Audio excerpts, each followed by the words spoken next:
Welcome to The World This Week, episode 18, Hitting a Chinese Wall. This week, China, Xi's plea, Russia, Zelensky's leak, Israel, Netanyahu's pivot. I'm Joe Loria, the editor-in-chief of Consortium News. A brash, expansionist Donald Trump has returned from 2 days in China, having been schooled by Xi Jinping in what global stability looks like.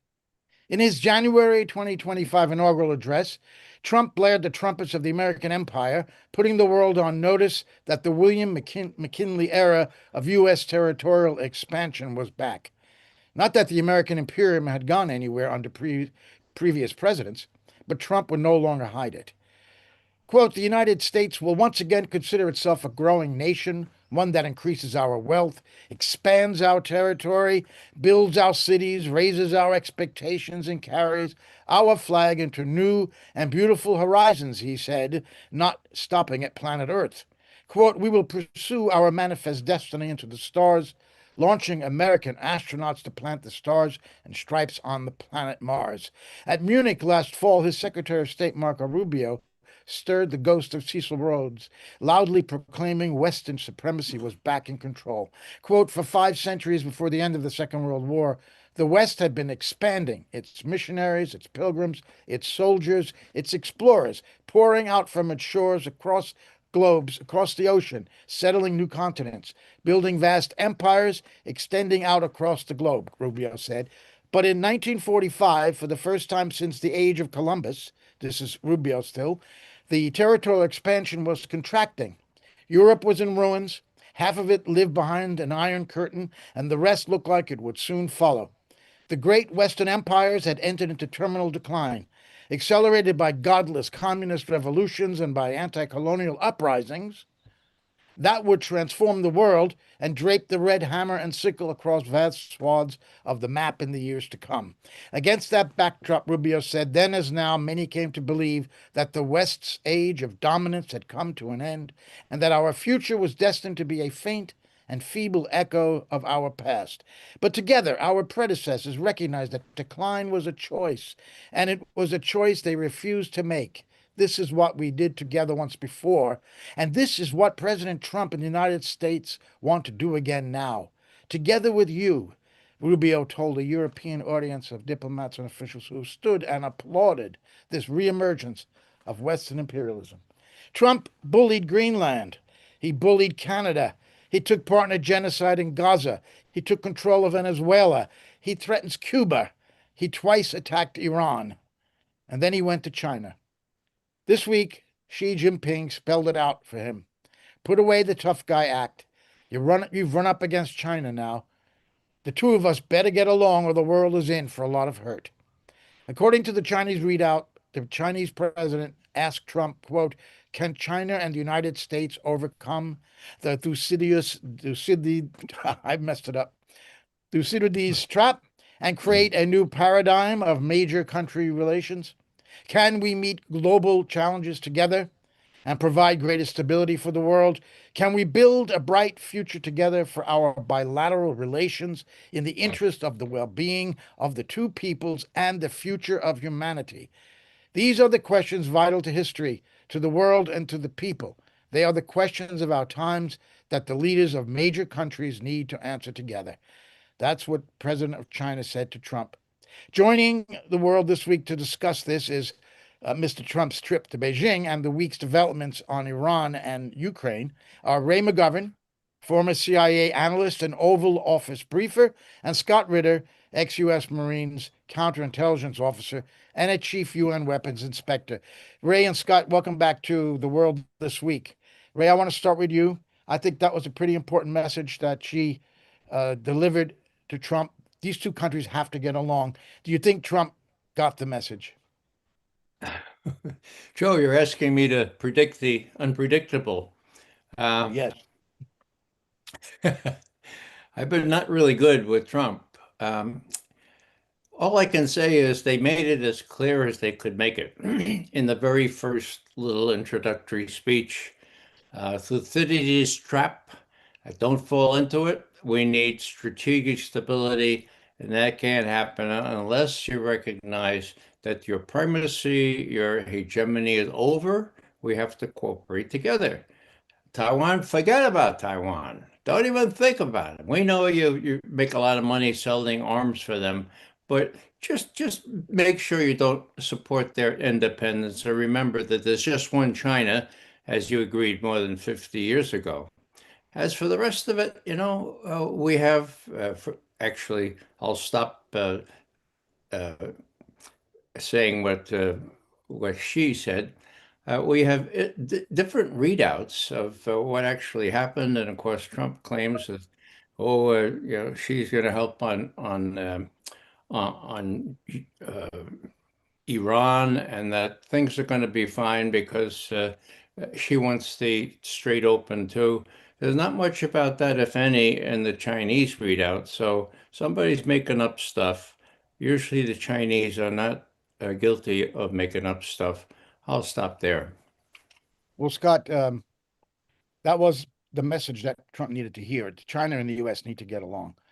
What do you think? Does Trump get? Did he get that message? No, he didn't understand the message. I mean, the man is literally a walking, talking moron. I hate to use that term about a sitting president, but I first of all, the Thucydides trap. Um, it's amazing what's happening here is everybody has suddenly gone to Google to find out what it is because most people have no clue. When Xi Jinping mentioned it, it went over the heads of people. Some people who study history and know about the Peloponnesian Wars and they know who Thucydides is, but Thucydides didn't come up with the concept of the Thucydides trap. He didn't invent it. He just simply talked about history. It was actually Herman Wouk who came up with this in a lecture in the 1950s, talking about the Cold War. And then it was, brought into the mainstream, I think, by Graham Allison, who was the dean of Harvard's, the Kennedy School and Belfer Center and all this kind of stuff. And he put it out there again in a Cold War environment. And Xi Jinping, the Chinese have been, picking up on this, and Xi Jinping's the one who, threw it out into current Chinese context. The president has no clue who Herman Wouk is. He has no clue who, Graham Allison is. He barely knows who Xi Jinping is because I can guarantee he doesn't know who he is. He just knows there's a name, there's a face, and he likes to pretend they're friends. But he damn sure doesn't know who Thucydides is, and he doesn't know what the Peloponnesian War is, and I doubt he knows what Athens was, and he doesn't know anything about Sparta. So the idea is the president going to understand what is being said? We know he didn't because he went back to wherever the hell the president stays when he's in Beijing and had some of the morons who surround him try to explain to him what the Thucydides trap is. And he went, "Oh my God, he thinks we're a declining power." And he said, "No, we're not. I mean, Xi Jinping's right. We were under Biden. Under Biden, we sucked. We were going downhill bad. But with me, 16 months, we are the hottest thing in the world. Red hot, America on the top. We're the greatest." So Trump didn't get the message. Trump's an idiot. Trump is dumber than dirt. But it wasn't the only test that Trump failed. You know, China, sat there and basically laid out a blueprint to the president. That you can't do the China. Now, I think Marco Rubio got the message because Rubio started saying some things about Taiwan and the necessity. And I think the military got the point because they're like, well, boss, we really can't fight the Chinese at this point in time. I think everybody in the world got the point, but Trump. But what how do you avoid the Thucydides trap? Diplomacy. That's the whole key. The whole concept is rather than seek confrontation, rather than the hegemon push back against the rising power. The idea is diplomacy. And what do you need for diplomacy? Because Sergei Lavrov has certified the United States as being agreement incapable. We're just because we lack integrity. Well, there was another test that the president failed. And that's the test of integrity. And I was at a dinner when Xi Jinping walked away and left his folder there. And the idiot chief couldn't resist it. He leaned over and opened it up, started leafing through Xi Jinping's thing. Instant failure. Now the Chinese know that our commander in chief has zero integrity, zero, and we are agreement incapable. So not only do we not know what the Thucydides trap is, but the concept of diplomacy to avoid a conflict is it just escapes everybody in this in the Trump administration. We're in a lot of trouble. The only good news is, in addition to being so stupid, America is very weak at this point in time, and I can guarantee you that Admiral Paparo, the head of the Pacific Fleet, is not sitting there going, "Hey, boss, let's push the Chinese on Taiwan right about now," because he's the guy that was screaming his lungs out when we went to war against Iran, saying, "Hey, we don't have enough ammunition." And you're stripping my arsenal bare, and you want me to be a tough guy against the Chinese in the South Pacific and Taiwan? And we took everything away, and he's sitting there going, "We're done. We're done. There's not a damn thing I can do right now."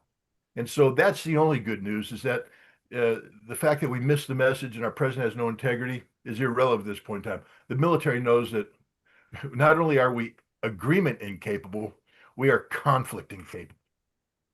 Hmm. So you think that some people around Trump understand what the Washington pundits like to call the limits of American power? Not the Is that people something around Trump, understood? Yeah.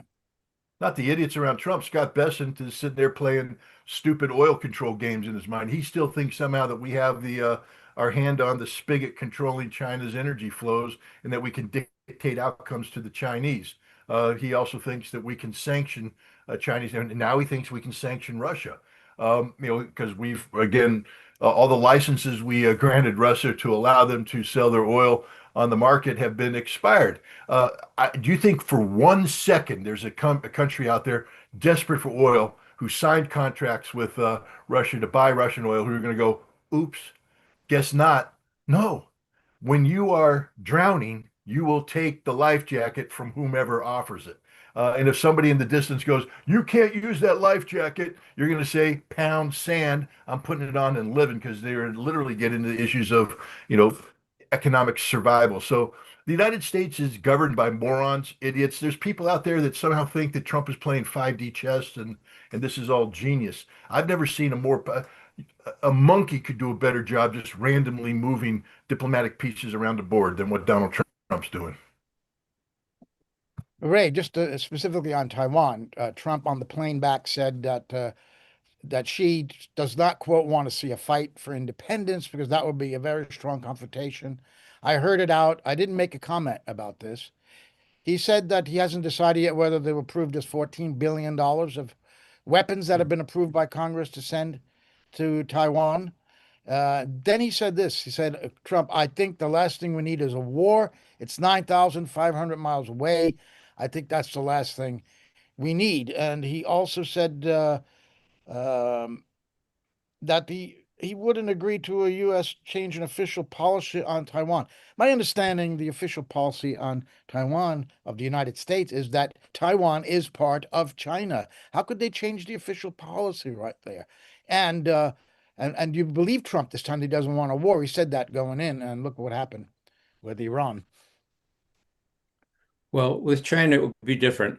Um, I was surprised that he pretty much said, well, that's what Xi said about Taiwan. I don't want a war. And I didn't really talk back to him on that. I just listened. That's pretty much what I remember Trump said. I think she made it very, very clear, actually made it clear publicly that Taiwan is sui generis. It's something special. It's not even going to be talked about in a serious way because we already did that 50 years ago. It's one China. Got it? One China. Now, if you want to sell arms, if you want to make a lot of money by selling arms and warships and whatever to Taiwan, we don't like that. But don't be deceived in thinking that you can pry Taiwan away from us. I think that's pretty much clear, all the more so since what Scott said before, our Navy is incapable of doing the kinds of things that that admiral out there in Hawaii thought they could. They can't. The Chinese have more ships than we do now. And, we can't even blockade the Persian Gulf, for God's sake, with 6 ships. So these are the realities. And I'm sure when Trump gets home, he'll listen to more than just Hegseth on these military questions. I was interested that only Hegseth, as far as I know, was there from the military side. I would like to say one other thing, and that is all these the 1% of the top 1% CEOs and all these guys with the fancy shoes. My God, I mean, so I have proletarian roots still. All right, so they want to make deals, right? They're going to, well, what's the big deal? The big deal is rare earth, what, minerals, right? And oh my God, why do we need those? Well, actually, they're pretty needful for building arms and building all kinds of fancy stuff and chips and all that. And who has most of them? China. And could we get them? Well, yeah, it would take several years for us to develop. No, we can't get them. And so there was nothing mentioned, as far as I can tell, about rare earth minerals. And so these guys went away empty-handed, unless there was some sort of sotto voce side agreement saying, okay, if you do this, U.S., then you could expect that some releasing of the tap on the rare earth metals. That was big, and that was unachieved by Trump. And that's maybe in the nitty-gritty, but I think it's very important. Scott would know more about that with respect to how you build and how you repair and how you construct and even create new arms. Well, would China withhold those minerals if, let's say, the $14 billion arms deal to Taiwan goes through, Scott? They've already withheld them. What do you mean? Would they?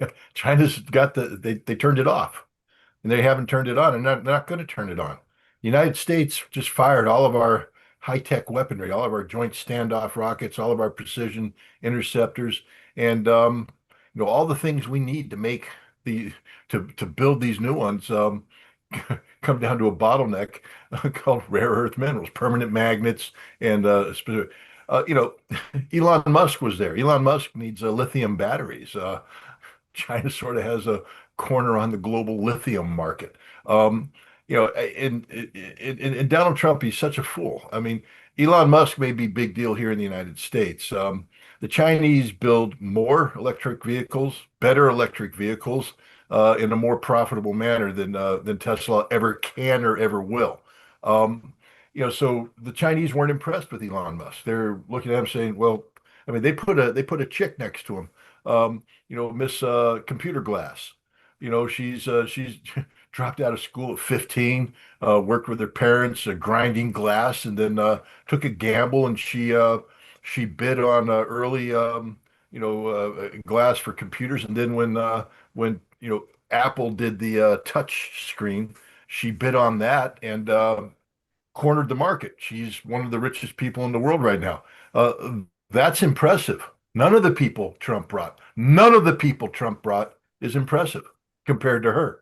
And she's just one of many Chinese business people who are truly impressive. But the American public didn't get to hear about this because we're focused on the propaganda that we spew, that the president spews. This is one of the most embarrassing trips ever made by an American politician. You talked about one China policy. Let's be clear.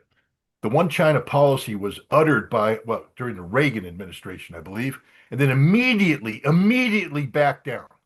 People never pick up on that. Immediately, Ronald Reagan came back and was compelled to issue statements that clarified that, no, we don't believe in one China. We said we do, but what we believe is we're going to beef up Taiwan so China can never take it over militarily. And that's been the policy of the United States ever since. And we've reinforced that policy until the Taiwanese government believes it's independent. Now, they know they can't make that final gesture, but they act as if they're de facto independent, and we do the same thing, sending speakers of the House and parliamentarians, and now we are basing American military in Taiwan. So there is no such thing as a one China policy. We need to be damn clear about that. America does not believe in one China. We never have. Ronald Reagan threw it away, then took it back. And that's the reality. And now we're in a situation where the Chinese say, well, you're going to have to re-educate yourselves. And in the past, what we said is, yeah, we got this. You guys don't want to hook and jab with us. We're the United States of America. We got the Pacific Fleet. We got the Air Force. We got the missiles. You don't want to do this. We got the nuclear weapons. And the Chinese, after we said we got the nuclear weapons one too many times, went, wait a minute. What they're threatening is a preemptive nuclear strike against our strategic nuclear capacity, which would therefore leave us, you know, helpless in front of the rest of their. We got to change that. So they drilled a couple hundred holes in the western Chinese desert, filled them with DF-41s, one of the most advanced solid rocket ICBMs out there with multiple warheads. And they told the Americans, stick it in your ear, sunshine. You attack us with nuclear weapons, we take you out. We've achieved nuclear parity. You can't touch us now. And when you take away the nuclear equation, now the Chinese are going, you want to play count your ships, count our missiles? Because it's basic math. Even Marines as dumb as Scott Ritter, who only count on their fingers, can put this thing together. We got more missiles capable of destroying your ships than you have the means to shoot down these missiles, which means we will sink all of your ships and then flood Taiwan and destroy everything. And the final thing I'm going to say, again, why Donald Trump is the dumbest man on the planet. How dare you go to China and try and get them to open up rare earth minerals? For what reason? So you can rebuild your weaponry? You're stupid. But let's say you wanted to make that case to the Chinese. At the same time, you're playing stupid games with chip manufacturing. I mean, go back and reverse engineer every statement Donald Trump and the US government has made about chips, computer chips. We're going to deny the Chinese the ability to have access to this specific technology out of the Netherlands, and it's gone to Taiwan, and we're not going to let the Chinese do this because we want chip dominance. Chip dominance is what we want. We can't let the Chinese catch up with us. And yet, the people that are spewing this nonsense are now going to China saying, "Oh yeah, could you give us rare earth minerals, please?" But the other thing he's missing out on is the Chinese went, "Yeah, okay, gosh, you aren't going to give us the chips. Well, you guys do know that we spit out more computer engineers per year than you have in the totality. And so we're going to basically take about 3 years worth of brain trust and focus them solely on catching up. They not only have caught up, they have surpassed. And this is why we have no leverage whatsoever. We negotiate dishonestly. We're liars. We're cheaters. We're the worst. We are literally agreement incapable. Sergei Lavrov has hit the nail on the head. You know, Scott, when you talked about chips, I don't hear real good, you know. So I heard ships, okay, and you're not mentioning our ace in the hole, that new battleship that's going to be bear Trump's name. Is it Trump battleship or something? I mean, that'll Trump class. redress the balance. I mean, you talk about buying archaic things that worked for World War II. Anyhow, that's sort of a chips and chips is not only the chips, it's the ships. And if I read correctly, they can produce 30 ships in many shipyards, whereas we're limited to 2 ships a year or something like that. They Uh, produce 100 to 200 ships a year. We could produce at a max five. Again, I'm yeah, just marine math. I don't know how we catch up on that one. yeah, I'm pretty it's going to be slow. difficult. Yeah. So I think that going back to the big picture here, uh, what Trump heard was that Taiwan is not negotiable. That there is this one China. Actually, one advantage of being as old as I am, Scott, is that I was around working for Nixon. It was actually Nixon that fixed that deal with Chas Freeman helping them in 70, 71, the one China policy, which enabled us in 79 to recognize China. But you're right, that's Reagan kind of played games with it. But Trump's reaction in the airplane there suggested to me that, well, he realized this is something that he can't play any games with, less so given his lack of capability with this Navy and the distraction of everything else. So I'm just wondering if even Trump, as dense as he is, didn't get the major message, which is, look, strategic stability between two superpowers, and we are one right now, says China, is the sine qua non for avoiding war, for avoiding conflict, and conflict. Well, the only conflict we see is if you push us on Taiwan. And that was the word used. That was the word used. We get Xi Jinping, I think. we're going to be in a conflict if we push us on Taiwan. So what's the rest of it? Well, here's the Chinese. Look, can't we just get along? I mean, like, how about a win-win situation? We can help you in certain areas.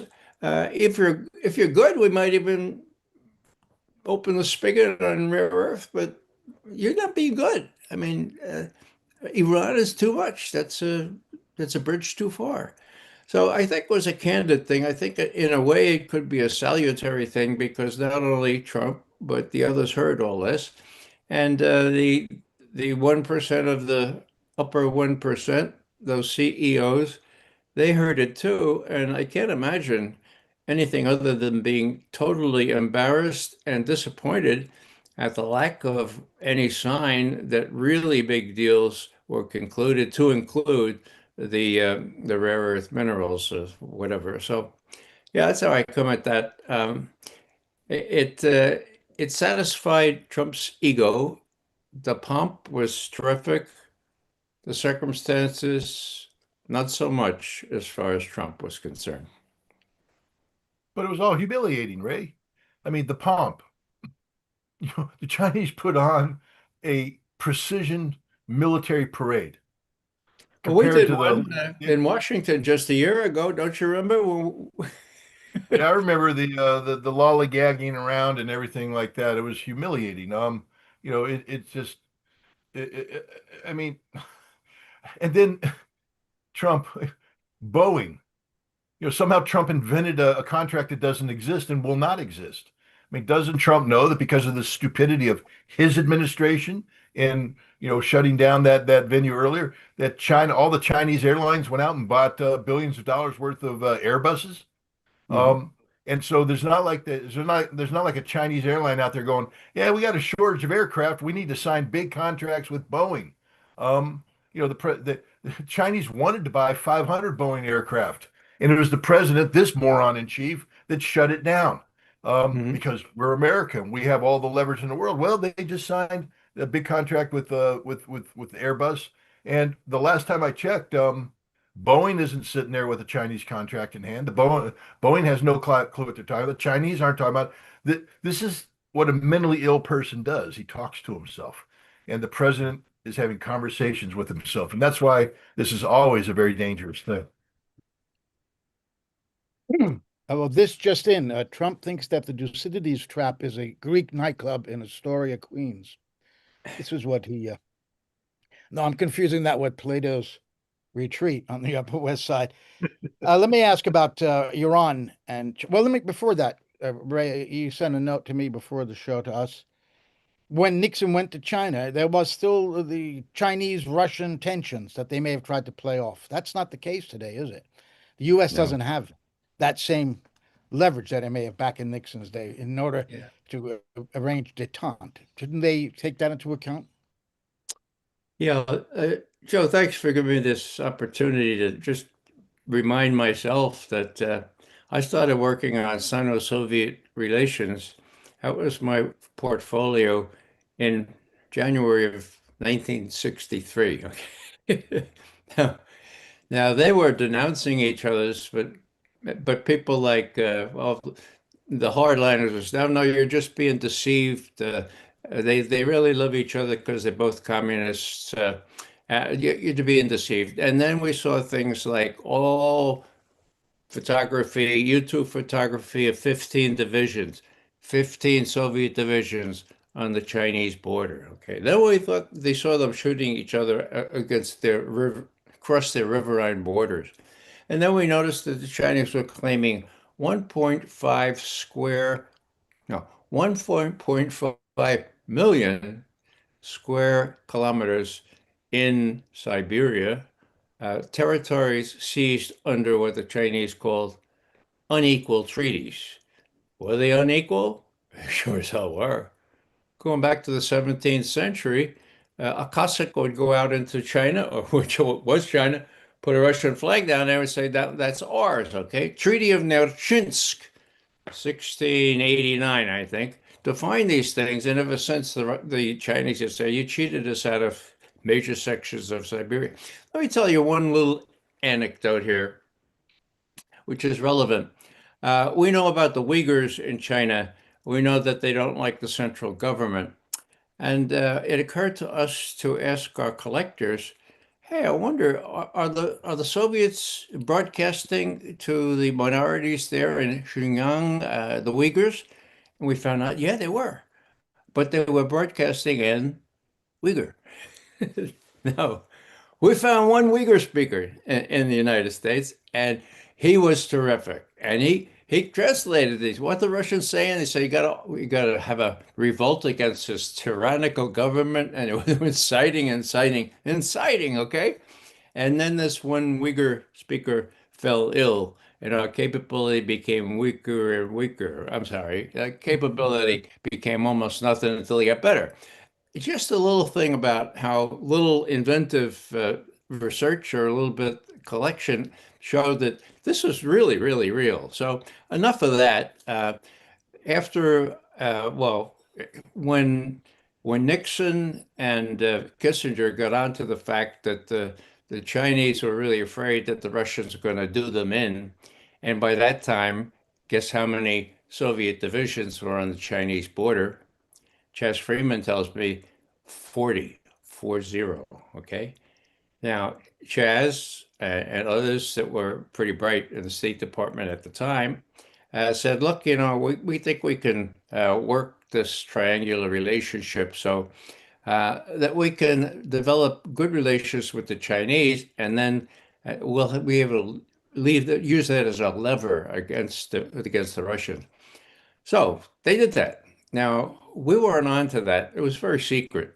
But when Kissinger went to Beijing in 1971, and when he came back, I said, oh my God, this is going to be good because this will strengthen the U.S. hand in dealings with Russia. And we told Kissinger that. And for the first time ever, we were not the skunk at the picnic. He said, oh, good memo, good memo. And he went ahead anyhow.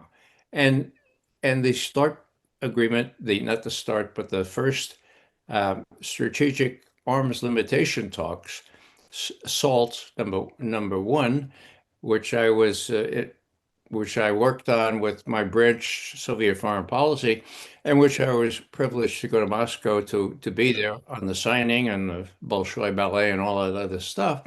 That was the result of our very clever manipulation, making sure that we incentivized the Russians, the Soviets at that time, not to let China win a march in developing better relations with us. We had lots of indications of that. Some of us were slow to recognize it, but when I saw the quadripartite agreement on Berlin, okay, access to Berlin, that came right after Kissinger was in China, okay, right after Nixon went to China in January of 1972. There was, you could connect these things. This quadripartite agreement on Berlin could not be, it was an imbroglio. Couldn't even the French, the French, the British, we and the Russians, we couldn't figure it out. All of a sudden, the Russians came by and said, you know what, we think we'll work that out, and we worked it out. So all I'm saying is that was the beginning of this rapprochement, and it was very instrumental in creating a triangular relationship, which now, I don't know if you remember geometry, but now it's an isosceles triangle. Here's the big wing, Russia, China, and U.S. at the short end of the stick. That's the way it is now. There is a triangular relationship, but it's two against one. And this is really a product of malfeasance on the part of U.S. policymakers. We've driven them together. They've never been closer together.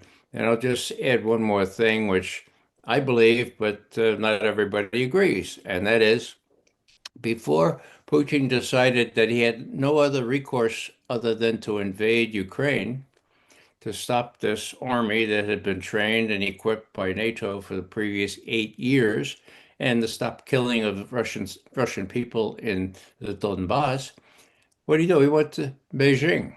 Oh, yeah, 4th of February, 2022.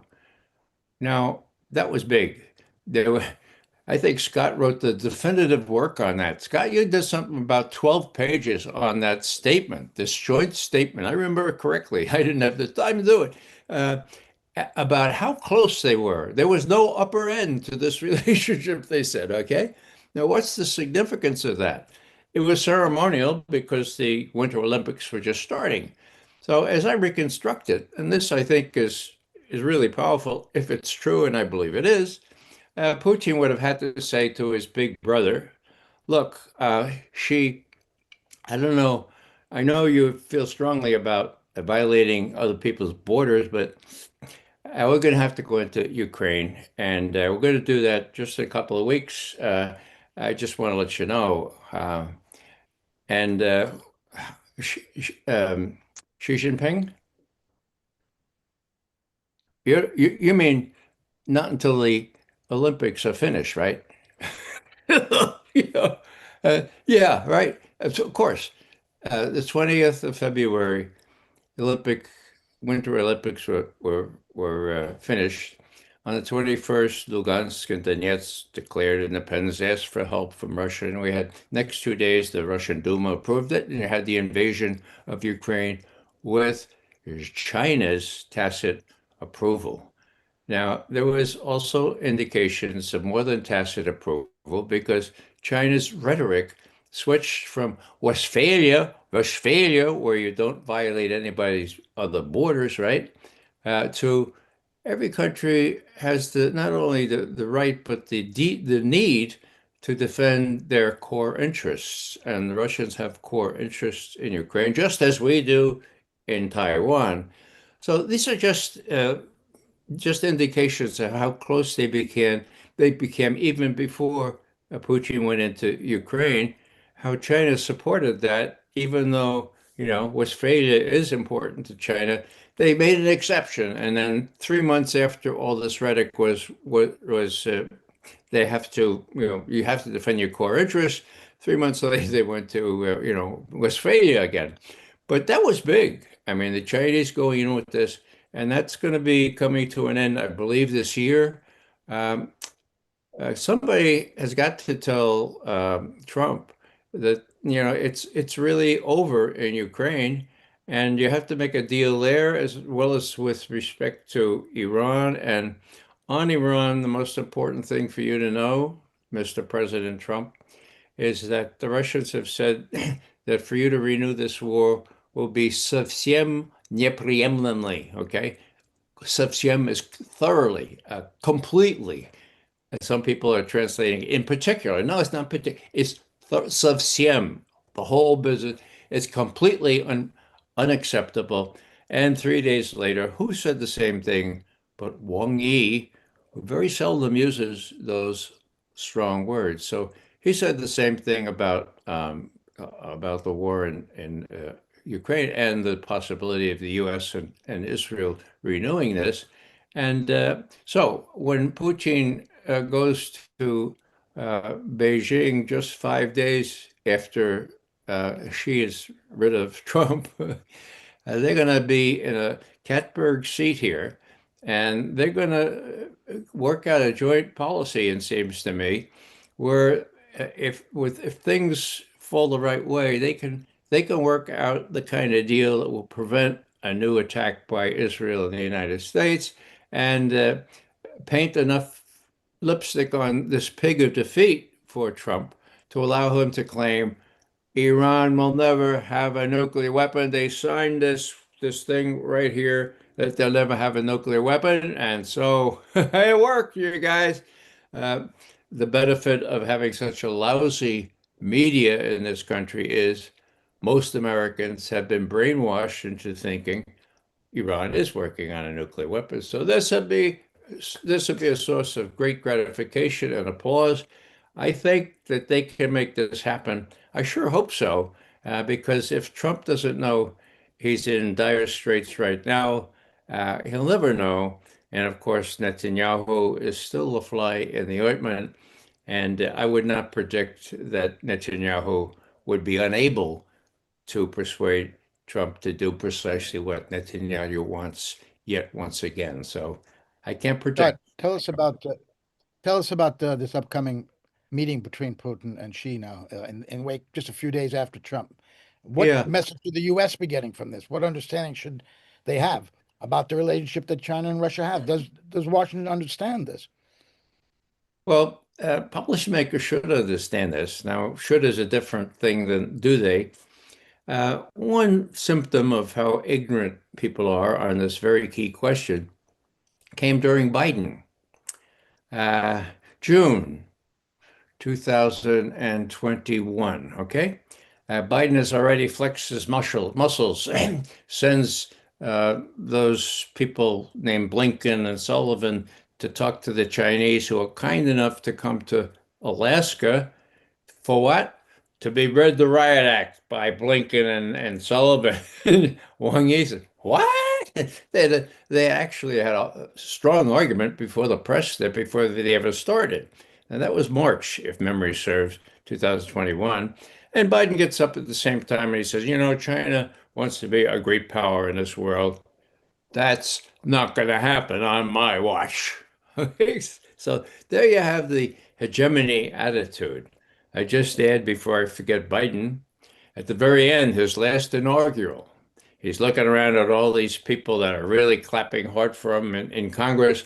And he says, anybody in this room think that Putin will stop at Ukraine and won't go to Poland and won't go to Baltic state? Anybody think that? And everybody says, no, we're going to get up and it's so pathetic, And the thing that the American people don't know is that Putin stopped 6 weeks into this damn war. There was an agreement signed, ceasefire. Ukraine would not try to get into NATO. The other issues like Crimea would be discussed later. And the US and the UK came in and put the kibosh on that because they wanted to weaken Russia, and they pledged to support the Ukrainians no matter what it costs to the very end. Okay, so nobody knows if Putin already stopped. He doesn't want to take over the rest of Ukraine. That would be really stupid. He's too clever for that. So, well, I digress here, but when they get together, and it's realize 5 days after Trump leaves, I don't think this visit had been planned until it was pretty clear that Trump would succeed in being invited to. I mean, he was invited long ago, but that the Chinese would still allow him to come, frankly, given what the U.S. had done in Iran. And I think the Russians then announced that, yeah, Putin's going to. Is he going first? No, no, he'll go second and be the cleanup act. And as I say, they have a virtual alliance. They don't call it an alliance, but it's stronger and it's military in nature when you come right down to it. And, if Russia ever got in trouble in Europe, you could expect China to raise some hackles out there in the South China Sea or even the Taiwan Strait. They're that close, it seems to me. They don't need to do that kind of thing because Trump has been defeated in Ukraine, in Iran. And if he doesn't realize that and he renews the war because Netanyahu tells him to do that, well, all bets are off because the Iranians, I think, will decimate or obliterate, if you can excuse the expression, Israel as well as U.S. bases, what's left of them in that area. What we could transition to Iran now by asking Scott. Uh, Trump is supposedly going to be going to Beijing to talk to the Chinese about their support for Iran. What happened with that? Trump holds no cards, literally no cards. He has no cards. Um, when you lose a war, you don't get to dictate the outcome of a war. You don't get to dictate how nations, behave. We lost the war. I don't know.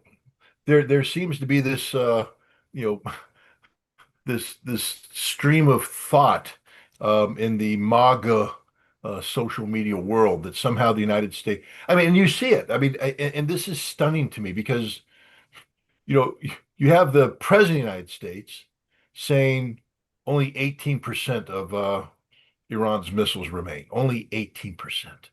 And then you have the CIA come out and go, and 70, 75%, maybe up to 90. Um, and then you have Aragchi, the foreign minister, come out and say, no, the number's 120%, meaning not only have we reconstituted everything, but we're continuing to build. Uh, you have Bradley Cooper come out, the admiral, CENTCOM commander, say that Iran only has 13% of its ballistic missile production capabilities.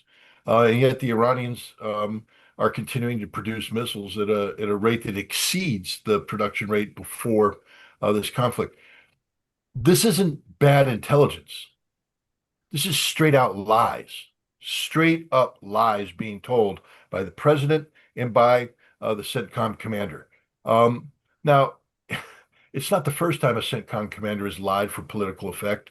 I remember during the Gulf War, I received a I was the battle damage assessment officer for Scuds, and got the uh got the report that our F-15s had taken out 7 to 12 Scuds outside of Al Qaim, and I went, well, damn, I can't wait to see that report. And it comes rolling in along with the videotapes, and I look at it and I go, well, this is problematic because how can you have a Scud launch and have 7 to 12 Scuds instead of moving away from the Scud launch, coming towards the Scud launch? And as they come in, they have their headlights on. That's the most untactical thing I've ever seen in my life. And instead of Scuds, these look like Jordanian fuel tankers, and they're parking next to a truck stop that everybody knows is a normal stop-off point for Jordanian fuel tankers to do on the way in. I said, these aren't Scuds. These are literally Jordanian fuel tankers. And Norman Schwarzkopf was under so much pressure to be seen as killing Scuds that he took Buster Glosson, who was the head of the Air Force, black hole, the operational planning group, and they went on national TV and showed the videos and said we killed 12 Scuds, and that led to me confronting, telling Schwarzkopf I wouldn't falsify an official report, and getting fired from my job. They rehired me later because we bucked it up to Colin Powell, and Colin Powell sent it over to Rear Admiral McConnell, the intelligence chief, who had his boys look at it and girls, and they said, "Nah, Ritter's right," and they reversed it. But my point is, it's not the first time that a four-star admiral general lied to the public because of political requirements. He has to say that we're destroying this. I can guarantee you, because I lived through it.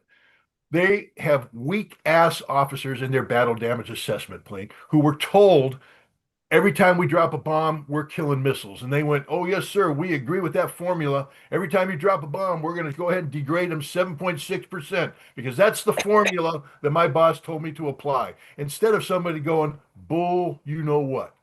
I mean, that's what a good analyst does. I don't claim to be the best analyst in the world, but I have integrity, meaning that I actually look at a problem and come up with an answer based upon the facts.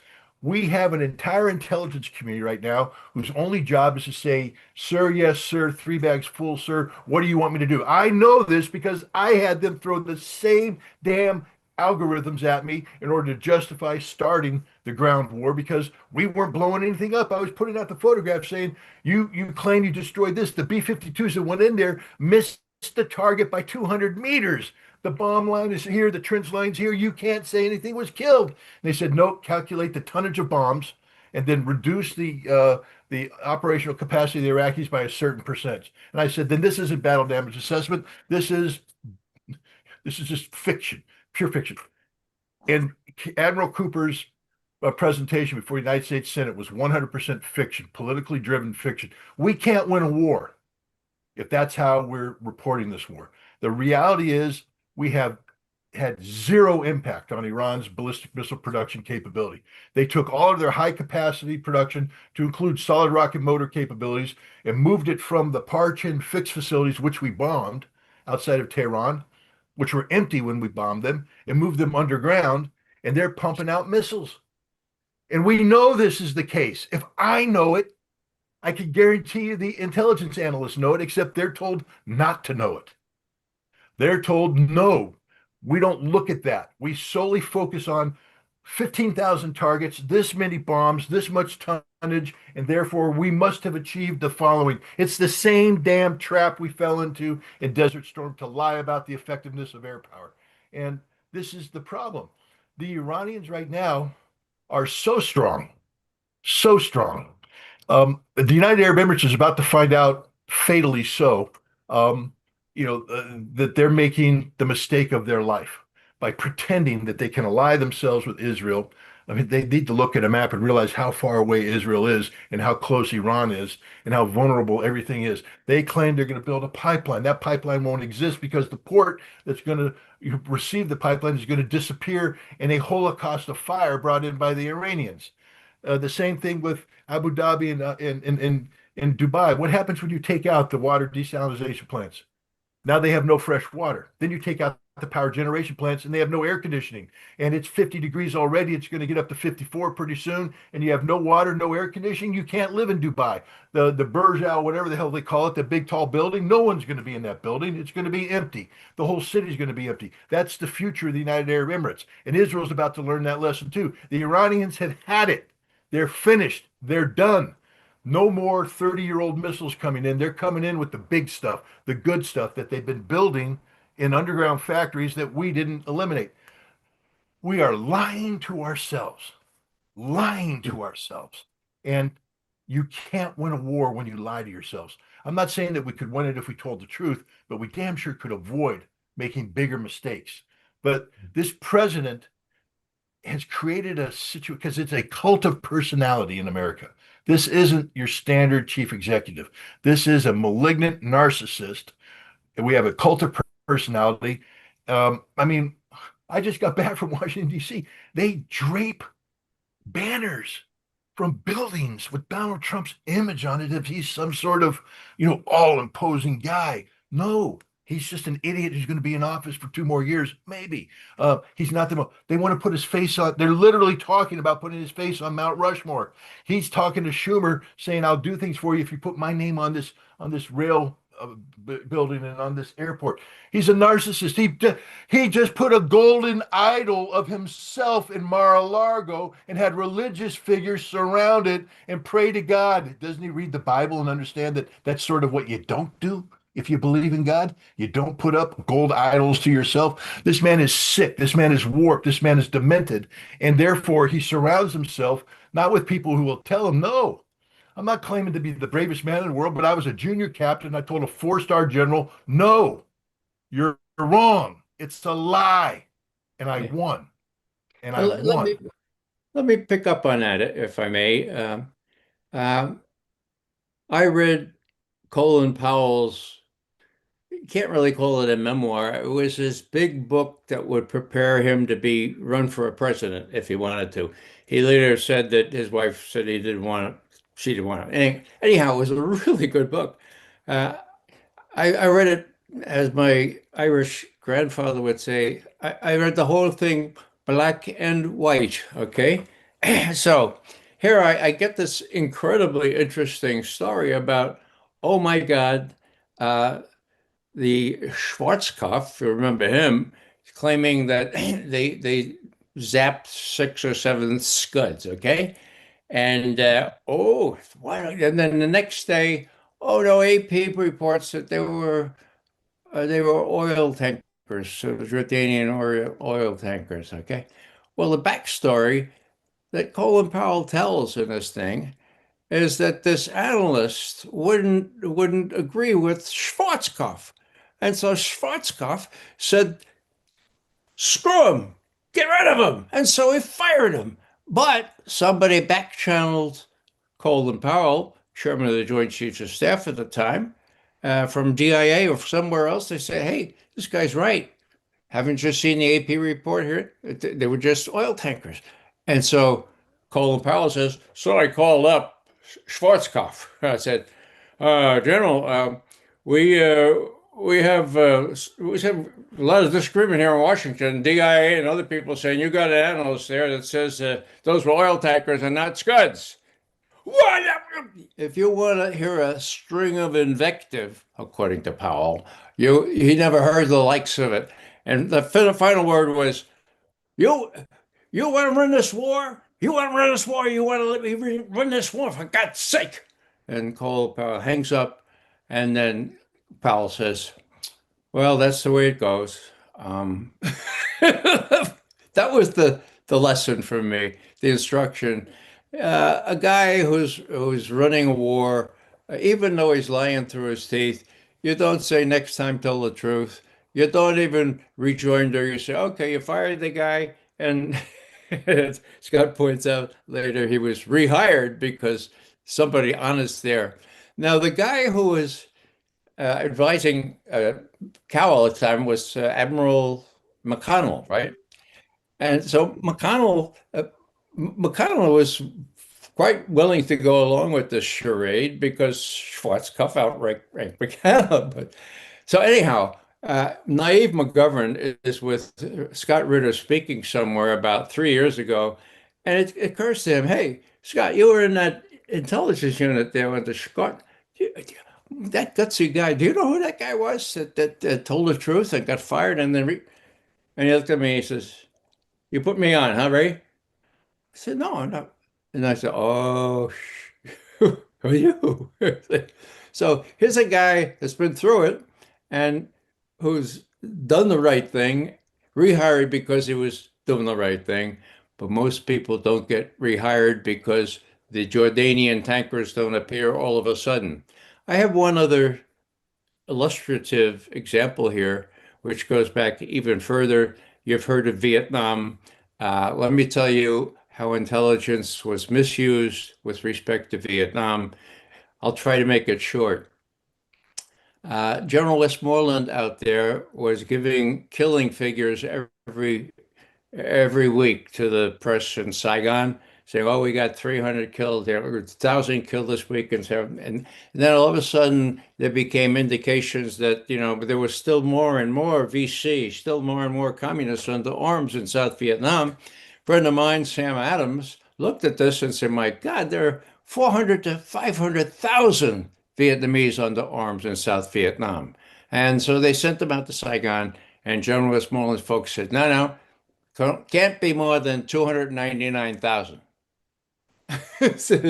299? What do you mean? Well, they broke down the regiments. This regiment only has, 300. No, a regiment has 500, says Sam. No, no, we say 300. Anyhow, it was total falsity. Okay. Now, I'm having lunch with Sam Adams at CIA headquarters, August 1967. Okay.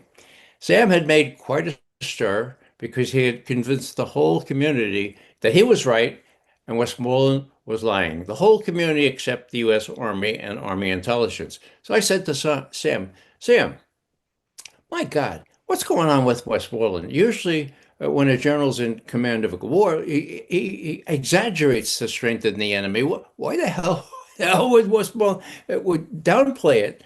And Sam says, "My God." He says, "Look, they've been counting these killings and the math doesn't work." And he's, "Oh, as a matter of fact, Ray, a cable came in from Saigon just this morning. It was notice." I went up and read it. Notice means it doesn't get out of the director's office, like no dissemination. What did it say, Sam? Well, it was from General Abrams. Oh, General Abrams. Abrams tank? Yeah, same general. A good tanker during World War II? Excellent tanker. Patton said that next to him, Abrams was the best tanker. Oh, okay. Does he have any political acumen? No, because he wrote this cable, and it said, and I quote, I've memorized it. We can't possibly accept the higher figures for enemy strength, however well documented they are, because we would have to acknowledge that to the press in Saigon, and no matter how many caveats we had used to explain this, it would leave a very bad impression, a delirious impression on the war. Okay, so Sam Adams' estimates have to be dissed. So what happens? Okay, Sam says that's what the cable said. I said, "Sam, people in Washington are going to not go along with that." He said, "Well, let's see." They had a national intelligence estimate. Sam wrote it. He got everybody to coordinate except the U.S. Army. And they had a big meeting. USIB, the United States Intelligence Board, the bigwigs from all 16 agencies at the time, right? Sitting around the table. Richard Helms, director, okay? He said, okay, how about this estimate? And everybody agrees that Army, no, we don't agree. We have to have a footnote.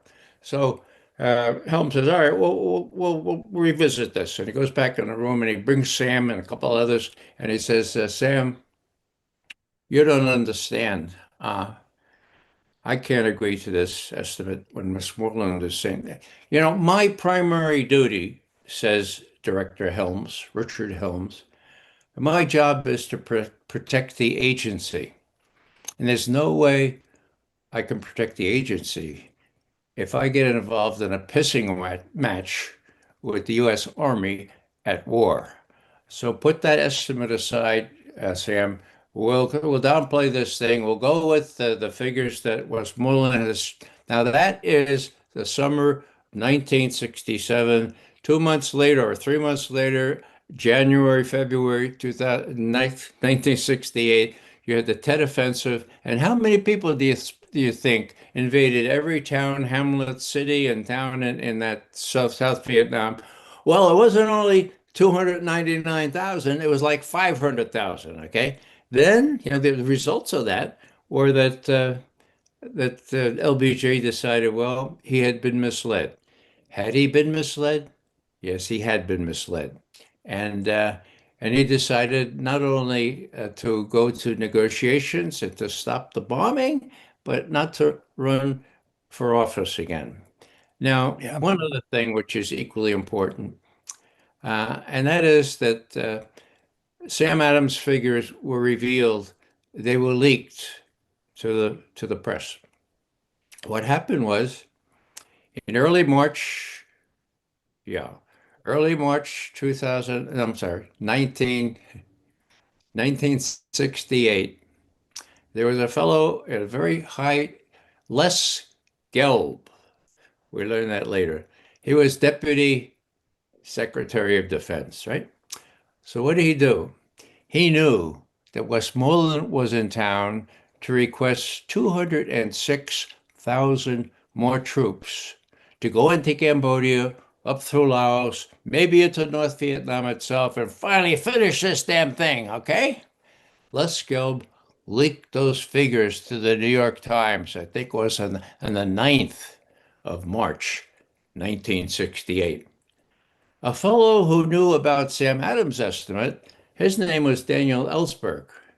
He said, oh my God, look, Westmoreland, it's known now that he wants 206,000 more troops, and he's going to get them if he persuades LBJ.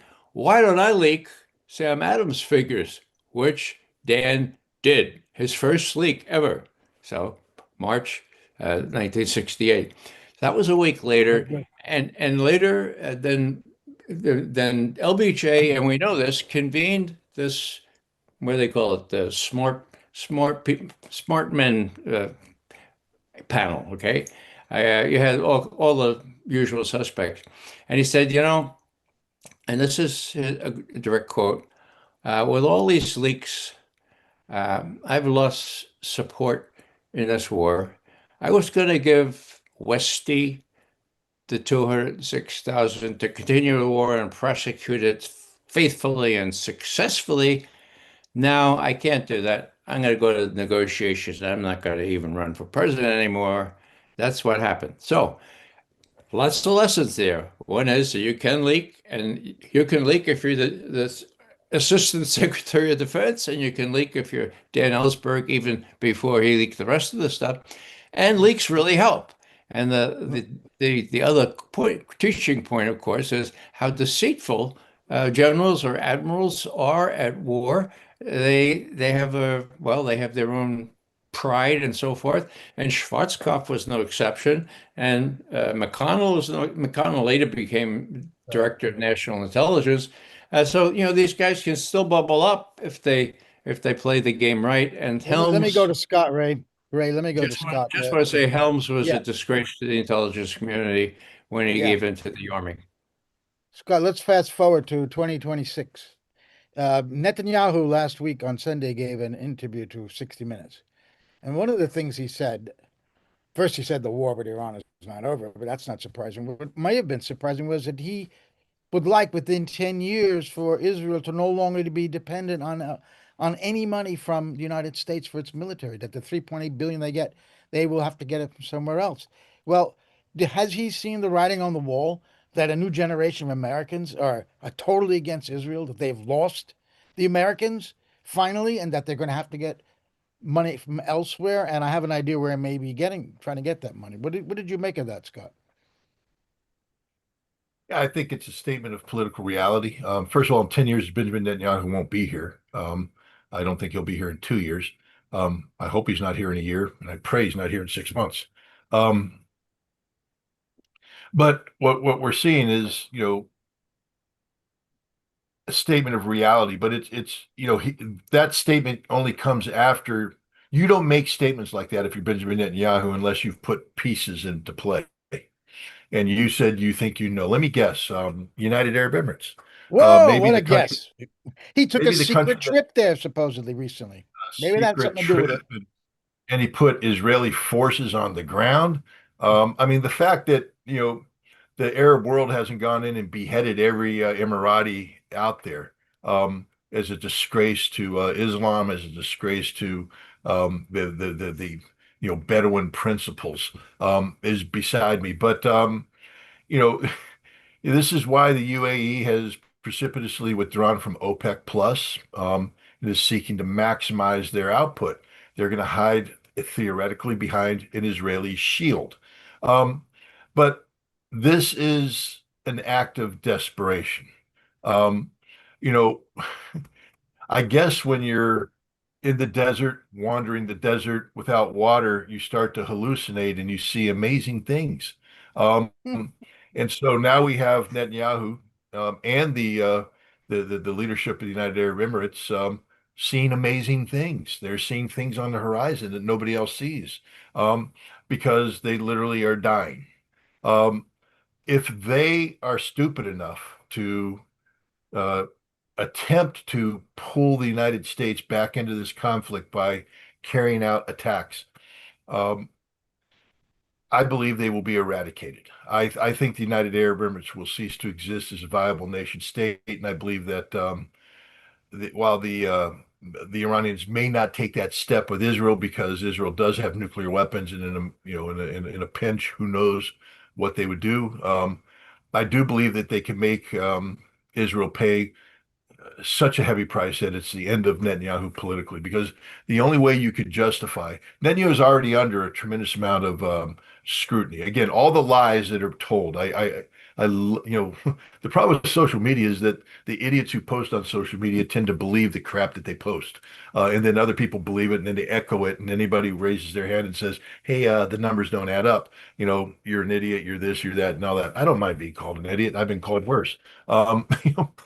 As General Schwarzkopf said, and I'm going to put it on my gravestone, he's just not as good as the others. Said about me. Okay, I accept that. Depending on, it's a true statement, depending on what your definition of good is. But That- you know, the fact of the matter is, Netanyahu has lied about every threat that exists. His incompetence as a leader helped create the conditions that led to October 7th, and his failure as a leader, you know, made what happened afterwards even worse. The you know the fact that they had to invoke a doctrine that called upon them to haphazardly slaughter Israeli civilians. The vast majority of the Israelis killed that day weren't killed by Hamas; they were killed by the IDF.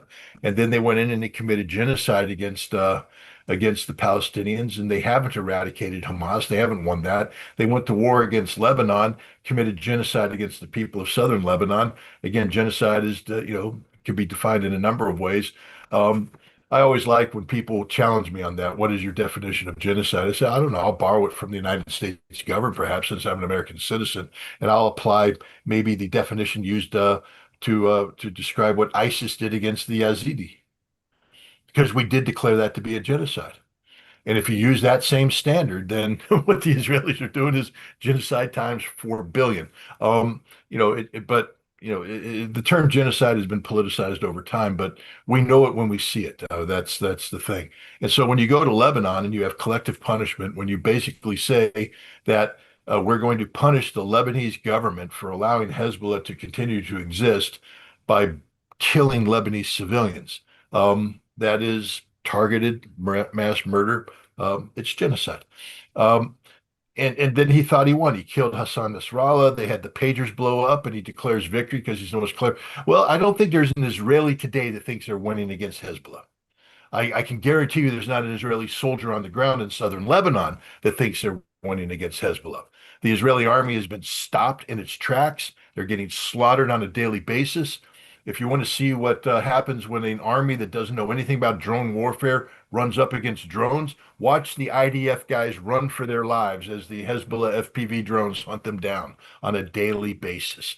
I mean, it is. So he lost. He's lost that. He lost against the Houthi. Yes, they blew up the oil tanks in the port city, Houthi, and they blew it up, and it was great. I mean, my God, you're Israel. You blew it up and you burned people to death. You're stunning. And the Houthi continued to shut down the Bab el-Mandeb Straits and choked off the life of Israel's number two port, Eilat, and choked the kind. And then he expanded. He talked the United States to expanding this war into Iran, and he can't beat the Iranians. The Iranians are beating him. So he has nothing left except hype. And so now what he's done in an act of desperation, because what this is an act of desperation. The Abrams Accord was supposed to provide diplomatic cover for what he's trying to do right now with the United Arab Emirates, but it was going to be all of the Gulf Arab states. And it was designed basically to get Israel. I mean, one of the key aspects of the Abrams Accord was this concept of the India, Middle East, European Economic Corridor. There's a lot of E's in there, but it's there. And I remember when Joe Biden came out in September of 2023, he was in the G20 meeting in India, and he said, "This is what we're going to be doing. I'm announcing the India, Middle East, European Economic Corridor. And it's going to be the greatest thing in the world. We're going to link India with Europe, and it's going to go through the United Arab Emirates, into Saudi Arabia, into Jordan, into Israel, and then on." And Netanyahu came out the next day and he gave an amazing presentation. He called this the greatest moment in modern Israeli history. A lot of people have not picked up on this. The greatest moment in modern Israeli history. Why? Because it created economic liberation for Israel, the potential for Israel to wean itself from American dollars, donor dollars. Israel was going to become an economic superpower because as this happened, Israel, through the Abrams Accords, was going to infiltrate the totality of the Gulf Arab states and take over the high-tech industries, become the financial hub, the whole thing. Israel was going to be on top. And this was the dream, and Netanyahu called it the greatest moment in modern Israeli history. Well, that's dead. The Abrams Accords are dead. None of that's happening. And so now Netanyahu is now realizing that he is not only corrupt and going on trial for corruption, that the most of the Israelis hate him. And when the truth comes about all the failures that he's done, how he's lied to the Israelis over and over again, they're going to be demanding to string him up. So this is a last act of desperation, what's happening here. And it's the last act of desperation for the United Arab Emirates, who gambled everything on us. People don't realize how much the UAE and Saudi Arabia have been hooking and jabbing, not only in there, but in Yemen, total collapse of in Sudan, where the UAE supports genocide, and throughout the Horn of Africa. There's been competition, and the UAE has lost almost every one of the direct face-to-face competitions with Saudi Arabia.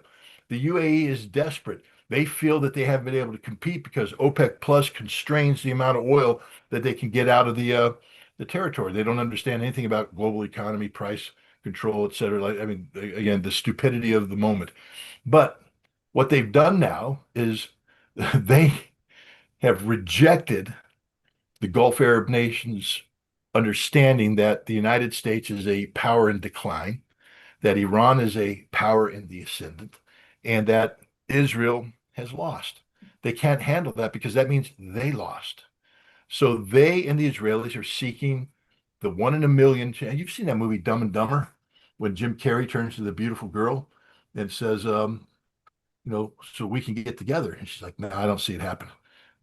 No, I mean, do I have one chance in a million, maybe? And she's like, well, maybe one chance. He goes, so you're saying I have a chance? And this is what is happening now with Israel and the UAE, because what they're doing is stupid.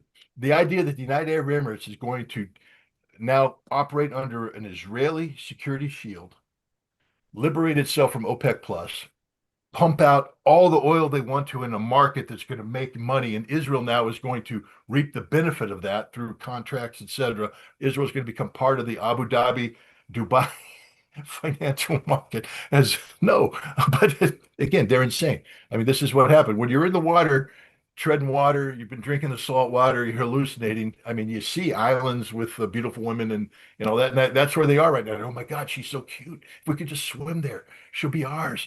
No, you're going to drown. You're dead. And this is the sad fact, but they're both deceiving each other right now. They're both whispering sweet nothings in their ears. They're both drowning, but pretending they see something.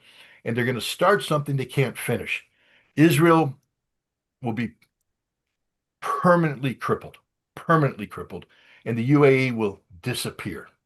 That's my prediction if they do this. And this is where American leadership is necessary. Because if I were the president of the United States, I call up Netanyahu and go, hey, why wait 10 years? How about today? How about today? How about we'll just make it easy for you? We're done. We're finished. Goodbye. You want it? You got it. And then you go, what? You can't do it. And then call up the United Arab Emirates and go, yeah, no, not only are we not going to give you any weapons, but anybody who gives you weapons is going to be sanctioned by us because we feel that you're undermining the potential for a peace settlement in the region. And then, this is what leadership is. We need to nip this in the bud, but we're not going to. And this war, there will be, I believe, a major round of fighting between the Iranians, the UAE, and Israel that is designed to suck the United States back in. And now we move to something you talked about. Putin's trip to China. I think the Russians and the Chinese now are going to get together um, and come up with this. And the solution, I think, is as simple as this. Um, and it's, I mean, it's something I've been following, but it's something the Iranians themselves have talked about. 20-year freeze on enrichment, 20 years. Um, and the stockpile of 60% gets taken out of Iran to Russia, and Russia will dilute it and all that. And then Trump gets to say, I stopped the bomb. I'm the God. I'm great. And there will be an agreement on the Strait of Hormuz. The Chinese have already indicated that, you know, there's going to be money taken from ships going through the strait, and Iran will be in control of that. Now, Iran may create the perception of other nations having a say, but Iran will never relinquish control of that. But it'll be done in a way that that money is shared. And so everybody feels as if they have a common interest in this. And I think that's the solution that Trump will accept. Maybe in the United States gets a cut because it's Donald Trump and he is corrupt. And of course, we have to get our own cut because then it's the greatest business deal that ever happened. I mean, how do we just spent $100 billion? Nobody wants to talk about the true cost of this war. People are saying 25, and other people say, well, add another 25. I'm saying add another 50. It's $100+ billion that have been squandered in this thing. Once they add everything up, mark my words, I'm fairly confident I'm right, but we're going to spend $100 billion so that we can make, $700,000 per ship.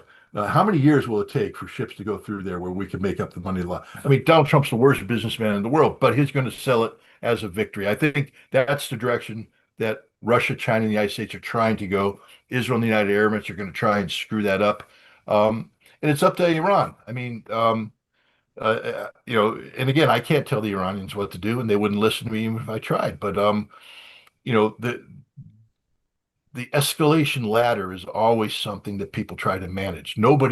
Everybody is hesitant to make that final step. Um, and there are people in Iran today that believe that, they're this close to a deal being brokered because the Iranians know what's going on, this close to a deal being brokered by Russia and China. Don't throw it all away with an overreaction to anything the Israelis and the new aid does. And there's others saying, no, we nip it in the bud. So we don't know exactly how Iran is going to respond. Whether they manage the escalation ladder or they throw it out, bring the hammer down. My good friend, Dr. Morandi, is the hammer guy. He's projecting that the hammer will come down. Um, but I don't know if the Russians and the Chinese want the hammer to come down too. So there's, diplomacy is an interesting thing. This is where real diplomats earn their money. Unfortunately for the United States, we don't have any real diplomats. So do you think there's going to be an attempt by the Iranians, sorry, by UAE and Israel to sabotage this deal and suck the U.S. back into war? That's what you said. This is It going to has play to out over the because next few weeks. yeah, it's gonna happen sooner rather than later. Again, American leadership could nip this thing in the bud. But when you have Bradley Cooper telling lies to the Senate, which means he's telling lies to the American people about the weakness of Iran, and he's doing that to try and create the conditions to justify America, going in with a short-term assault, telling the president, just give us one more. I mean, the military is amazing. Just give us one more chance, boss. One more chance. We had 37 days and we dropped 15,000 bombs on them, but that didn't work. They're stronger today than they were when we started. But give us one more chance.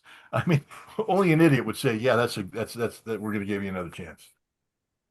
Do you think Ukraine will be on the agenda with between China and Russia as well this week? I think from the Chinese, it'll be broad brush. Um, China, to give you an example, do you think Russia was sitting there advising Xi Jinping how to negotiate with Donald Trump about Taiwan? And the answer is no. Yeah, Russia and but I China, Yeah, sure. Russia I and bring China, it up. I bring it up because you said, I think last week, that you thought Russia would eventually hit command centers in Kiev, and now Zelensky is saying there's a leak that they got some Russian intelligence that Russia is going to attack Kiev and hit the 100%. command centers from Belarus. So is he I don't know right about about that? Belarus. And would Putin want to inform the Chinese that they're about to do such a radical step as that? That's what I meant. Well, he has informed the Chinese. He's informed everybody. He informed the United States. He informed all of Europe. He informed the people, the population of Kiev. It's going to happen. There's not, it is, only the unconditional surrender of Ukraine will prevent it from happening. And they've also put Europe on notice that we're going to strike you as well. People don't understand what happened yesterday. Long-range drones built by Britain, guided by Germany, struck a strategic center in the depth of Russia, doing significant harm to an oil production facility. Russia cannot allow this to continue. It will not continue. It will end now. I'm just I would be shocked if because Russia can't survive. Every analyst I've spoken to, including the Russian analysts, say this is unsustainable. The Russians said this is unsustainable. This can defeat us. Everything Ukraine has done prior to this could not defeat. What is happening right now, can defeat Russia. They can do significant harm to Russia's energy production capacity, to cripple the Russian economy to an extent that they can't recover. And you will see defense industry shut down, the economy shut down, everything they wanted shut down. The Russians see that happening. And so are the Russians suicidal? And the answer is no. Putin has always been pragmatic, always sought to avoid unnecessary escalation, but they've now made it existential. The voice that everybody needs to listen to, and nobody wants to because they all think is Sergei Karaganov. Now, why do I say that? Because people will point out that when Sergei Karaganov first came up with the notion of a preemptive nuclear strike against Europe, Putin came out and said, "Nah, no, that's not what we're going to do." And yet, a year later, Putin appointed Sergei Karaganov to be the man to come up with redefining Russia's strategic deterrence posture. And a year after that, Russia published a nuclear doctrine that for the first time said Russia can preemptively use nuclear weapons against a non-nuclear threat when conventional military capabilities manifest themselves to an existential level against Russia, which is what has just happened. Just happened. This is the stupidity of Trump for letting this happen. The stupidity of this man. I've been shouting this at the top of my lungs that this is the direction we're heading. And everybody's like, nah, come on, it's not going to happen. Well, The Karaganov Doctrine is about to be implemented, and it's going to be the death reign of Oreshnik down on Kiev and down on Europe. And if Europe doesn't back down, then we get to answer the ultimate question, one which I hope is never answered, never asked. Will the United States trade Boston for Poznan? Because that's the premise that Karaganov put up there. He doesn't believe the United States would trade Boston for Poznan, that Russia could take Poznan off the map using a 200 kiloton nuclear weapon as a signal to the rest of Europe. Russia just said that the Sarmat is operational.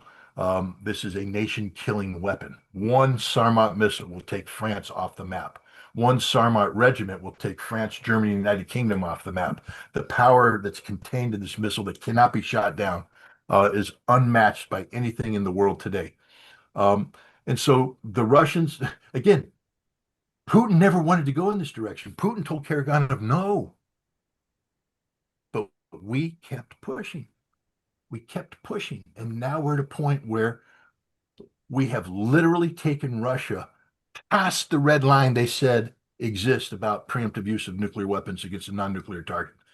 We have empowered the Ukrainians to hit the strategic depth of Russia in a way that hurts. Last November, I was in Moscow. I spoke to a man who worked with the State Duma on a committee that was looking at the protection of critical infrastructure, including energy security. And we had a long talk. It was a surprising talk because he spoke with, I mean, a great amount of detail about a subject I thought I would get even shot bringing up. Why are the drones hitting Russian defense? And remember, this is before the CIA worked. If you remember December of 2025, the New York Times published that article where the CIA admitted that they were using drones to strike critical things. Well, we were having that conversation in November. Again, I just want to point out that I'm probably a hell of a lot better of an analyst than the CIA is. Because they suck about Russia, because they don't go to Russia, they don't talk to the right people. I was talking to the right guy, but what he said at the time was that the damage being done wasn't critical, that these drones were going boom, but they in a look thing, but the Russians were able to mitigate the damage and rapidly repair it and bring these units back up into play. That was in November. Sometime this summer, that calculus changed, and the Ukrainians are hitting targets that are doing damage that can't be repaired. And they've taken over 20% of Russia's ability to export oil. So Russia's economy, which is largely a oil-based economy, 20% has been taken off, and it's going to take some time to bring that back up to speed. This is at a time when Russia wants to open up the Siberian 2 pipeline to China to start pouring oil in and all this kind of stuff.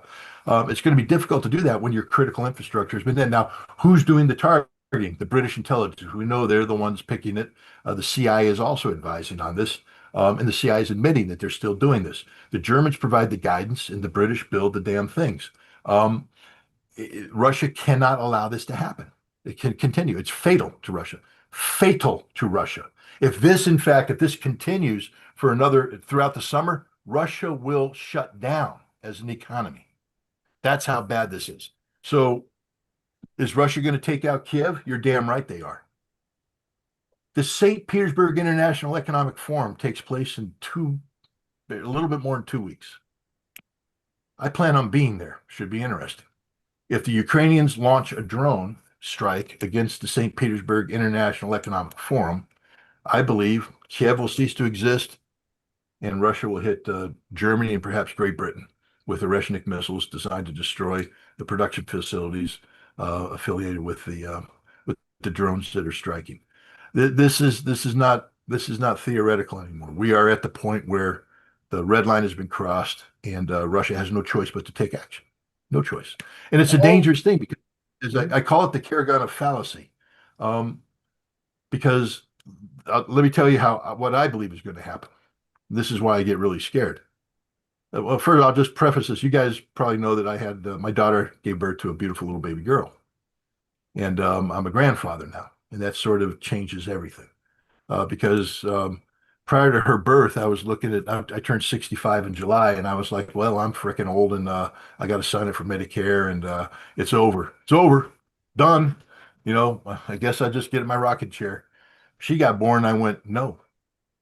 I got 20 years of viability left in me where I've got to change the world. I have a duty and responsibility to this little girl to make the world worth living for her, to make her capable of growing up. And so I am committed to this more than I've ever been committed to anything in my life. And this is why what's happening right now scares me to death. Because as I have told Sergei Karaganov, and I will tell everybody, um, yes, I don't believe the United States is going to sacrifice Boston for Poznan. Good job, Sergei. You guys get to nuke Poland. Do it. And what do you think is going to happen at that point in time?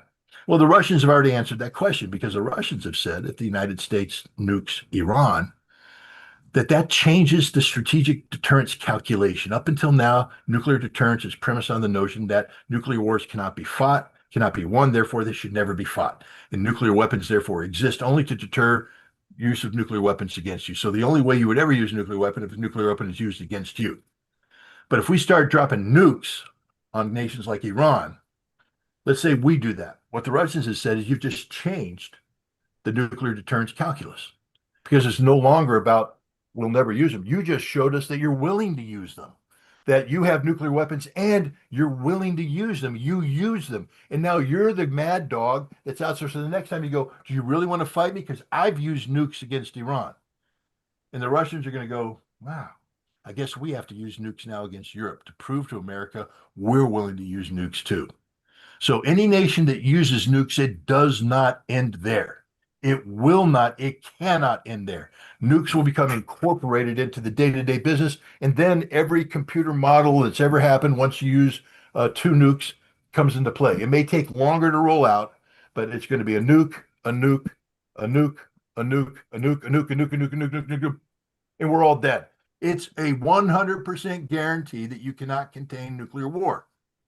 And that's what the fallacy of Sergei Karaganov's thinking is. I know the desperate place that Russia's in right now, and it truly is a desperate place. We have allowed Russia to be put in this position because we've exploited Vladimir Putin's pragmatism. We called it weakness. All he was looking for is a negotiated end to a conflict that we thrust upon him. But now we've turned it into a truly an existential moment for Russia, where these Ukrainian drone strikes, which can only happen because they've been facilitated and helped by the collective West, are threatening to destroy Russia. So Russia will respond. If you've ever been to Kiev, go take some photographs of the downtown because you'll never see it again. The Oreshnik, when mass Oreshnik fires, and I believe if they hit Kiev, they're going to hit it with at least a regiment. That's 9 Oreshniks. The impact of 9 Oreshniks in a small area will be the equivalent of a nuclear weapon. So that'll be the end of it. Goodbye, Kiev. You'll never see it again. And goodbye, Dusseldorf, and perhaps goodbye. I don't know where the British FP5 factories are, but they'll take those out as well. And then we find out. Then the big question comes: what will the United States do? What will Europe do? Fly a Rafale with a nuclear weapon to Finland and threaten St. Petersburg? Then Russia will take out France. What will England do? Raise one of their nuclear submarines and fire a missile in? Then England disappears. All of England disappears. What will Germany do? Threaten to build nuclear weapons on their own? Then all of Germany do. The Russians aren't playing games anymore. This is what people need to understand. When you threaten somebody with their life, the games stop. And we're at the point right now where, thanks to our stupidity, we have threatened Russia with their life. Before I go to Ray, I want to ask you one more thing about Ukraine here. This could have all been avoided, of course, when there was a deal just 2 weeks into February, March, April 2022. But we also saw that this has been a provocation from the West, starting from the coup in 2014 up until a imminent invasion again of the Donbass to bring that in. And the whole aim, as Biden revealed inadvertently in his speech in Warsaw a couple of weeks later after the invasion, was to overthrow the government in Russia. So this is the aim, and they have continued to push this. But a mystery about what happened right after the beginning of the invasion, I think may have been solved last week at Putin's press conference. And that was when the Russians invaded, they went all the way to Kiev, and then they left. And the story was from the Ukrainian and Western side that they got their asses kicked, that the Ukrainians defeated Russia. Putin had said that they withdrew. They went there as a distraction because they really wanted to hit Mariupol. That was another theory. And then there was the one that he withdrew because there was part of the deal. And now he has said that Macron called him and they tape recorded this call, called Putin and said, we will get a deal to end this thing right now if you withdraw. Putin did that in good faith. And then he thinks he was in cahoots with Johnson, who was prime minister, then Boris Johnson, who then went to Kiev to tell Zelensky, don't take the deal, and so that this was a ruse. What is your reaction to that? Did you know about that? Is that something that was revealed to you as it was to me? I knew about everything except Macron's phone call. And Right. here's the amazing thing about Macron's phone call, because what Macron, you hear all the stupidity of people saying, no, they were never going to accept that deal. There was a bad deal. It was well, well, you tell me what you interpret. What I hear is Macron saying Zelensky can't accept this deal with a gun to his head. That if you remove the gun from his head, you've got a deal. Because this answers a lot of questions too. Because now you now you know why Putin will pick up the phone with Macron. Because what people don't realize is what the Russians did is not just withdraw from Kiev, because the Russians said all along, we don't have territorial aspirations here at all. Today it's different. There's been referendum. Kherson, Zaporozhye, Donetsk, and Lugansk are part of Russia legally from a Russian perspective, and that's the only perspective that counts. Um, but back then, this land bridge that the Russians had made from Crimea to the Donbass, they were going to give that back to the Ukrainians. They gave back all of the Kiev territories, Chernihiv, Sumy, and they started withdrawing from Kharkov. The Russians had withdrawn. It was amazing. The First Guards tank army, fully 60% of the First Guards tank army was already back into Russia. They had battalion assembly points because you see, Ukrainians come in and they captured 52 T-90 tanks. Boy, the Russians suck. Well, gosh, the Russians had them there ready because they were going to put them on trains and take them back to Russia because they were withdrawing.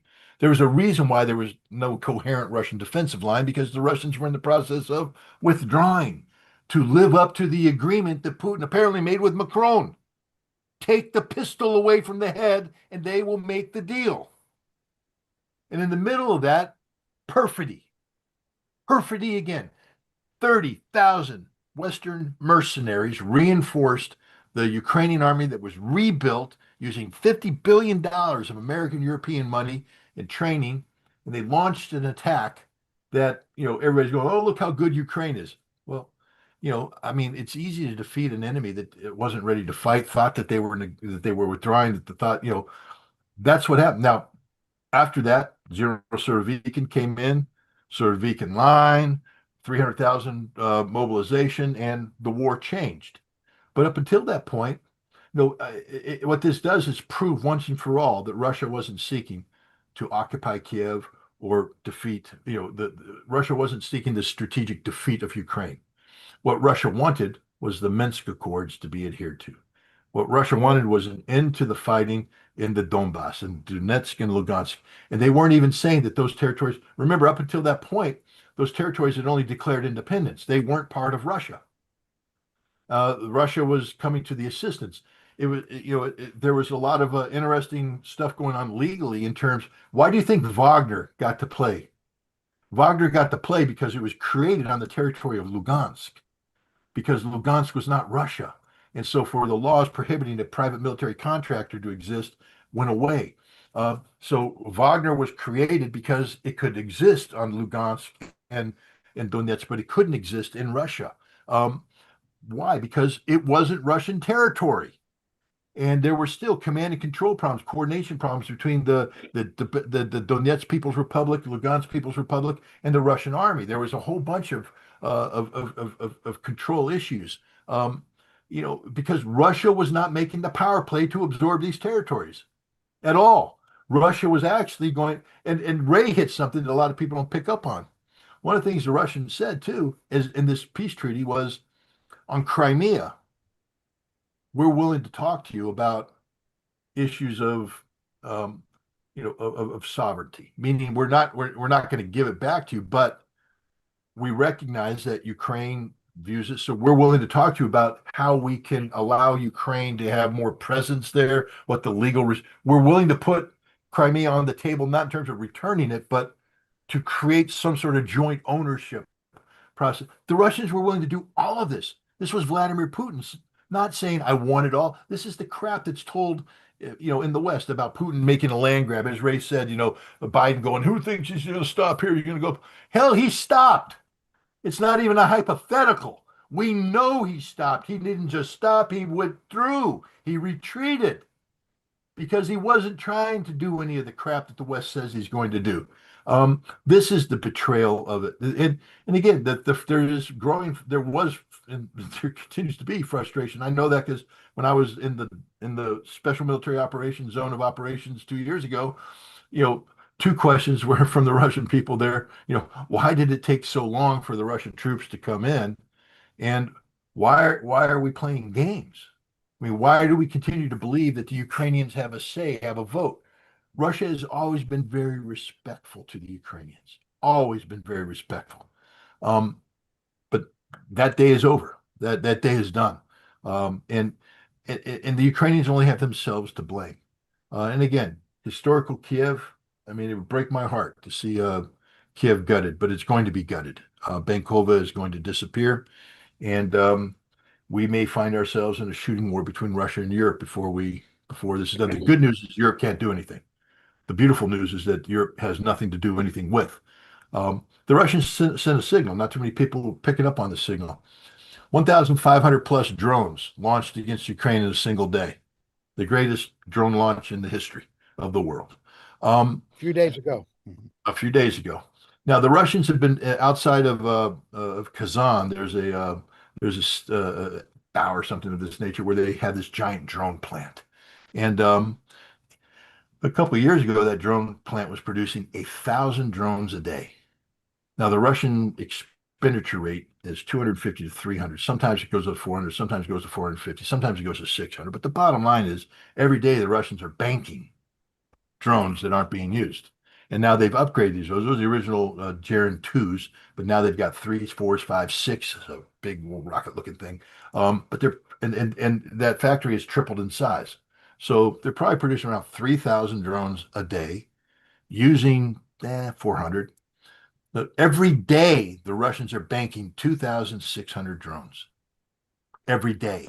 And this has been now for 2+ years. The Russians have enough drones right now to blacken the sky of Europe for 6 months. And Europe has no air defense. None. Zero. There's no air defense in Europe. The Germans know that because they're like, well, if the Russians threaten to attack Dusseldorf, what can we do? And the answer is nothing. You gave all your Patriots to the Ukrainians, and those are destroyed. You've got nothing. There's no integrated air defense in Europe at all. The totality of Europe is open, and the Russians just showed that they could throw 1,500 drones over Ukraine, and they can do that in a heartbeat to the rest of Europe. So the Europeans, again, it depends on how Russia does this, but there's a way Russia can send a signal so that everybody understands that it's over. And the best way to do that is put 5,000 drones over Europe in one day, blacken the sky, blow everything up, and then tell the Europeans we'll do it again tomorrow. And then we'll do it the day after that. And we'll do it the day after that. And we'll do it the day after that. Until you stop this stupidity. Europe has to stop supporting Ukraine. The war is over. Ukraine must surrender. Unconditional surrender. Russia dictates the outcome. That's the end of it. No more playing games with Budanov and Zaluzhny and elections and all. It's over. Unconditional surrender. Turn the keys over to the Russians or you all die. And we got to this point because they've destroyed 20% of Russia's ability to export oil, and they're going to continue to target that. Zelensky brags about it. He calls it I forget what he called it, our long-range sanctions. Joking about this is how we sanction Russia. Well, joke about it. Enjoy the joke, but the joke's going to be on you and the Ukrainian people and Europe before they know it. The Karagan doctrine is about to be embraced. They may go nuclear, and if they do, it's all over. You're not going to stop it. And all because of the obsession of the Europeans and the Biden administration before that to to defeat Russia strategically. Yeah, As you say, for 8 years, Putin didn't even recognize the independence of those republics in Donbass. And they asked him to, and they wouldn't do that. And as you say, he withdrew from Kiev. And now you're saying he's going to have to destroy Kiev. This is where we've come, Ray. Um, I have a different view. I come at it with respect to Putin. If he is still fully in charge of Russia, if he is basking in the glow of having defeated the enemy in Ukraine, both of which are true, um, it's out of character for him to be doing the kinds of things that Scott has suggested he might be considering.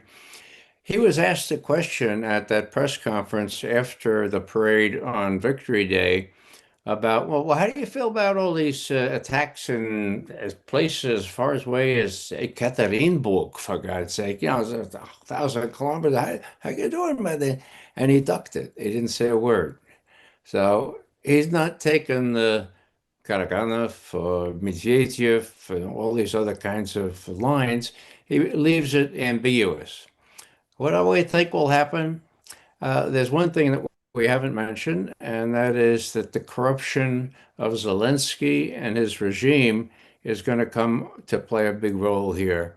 There's no way he can avoid the repercussions from having been shown to be totally corrupt, not only his people, but he himself.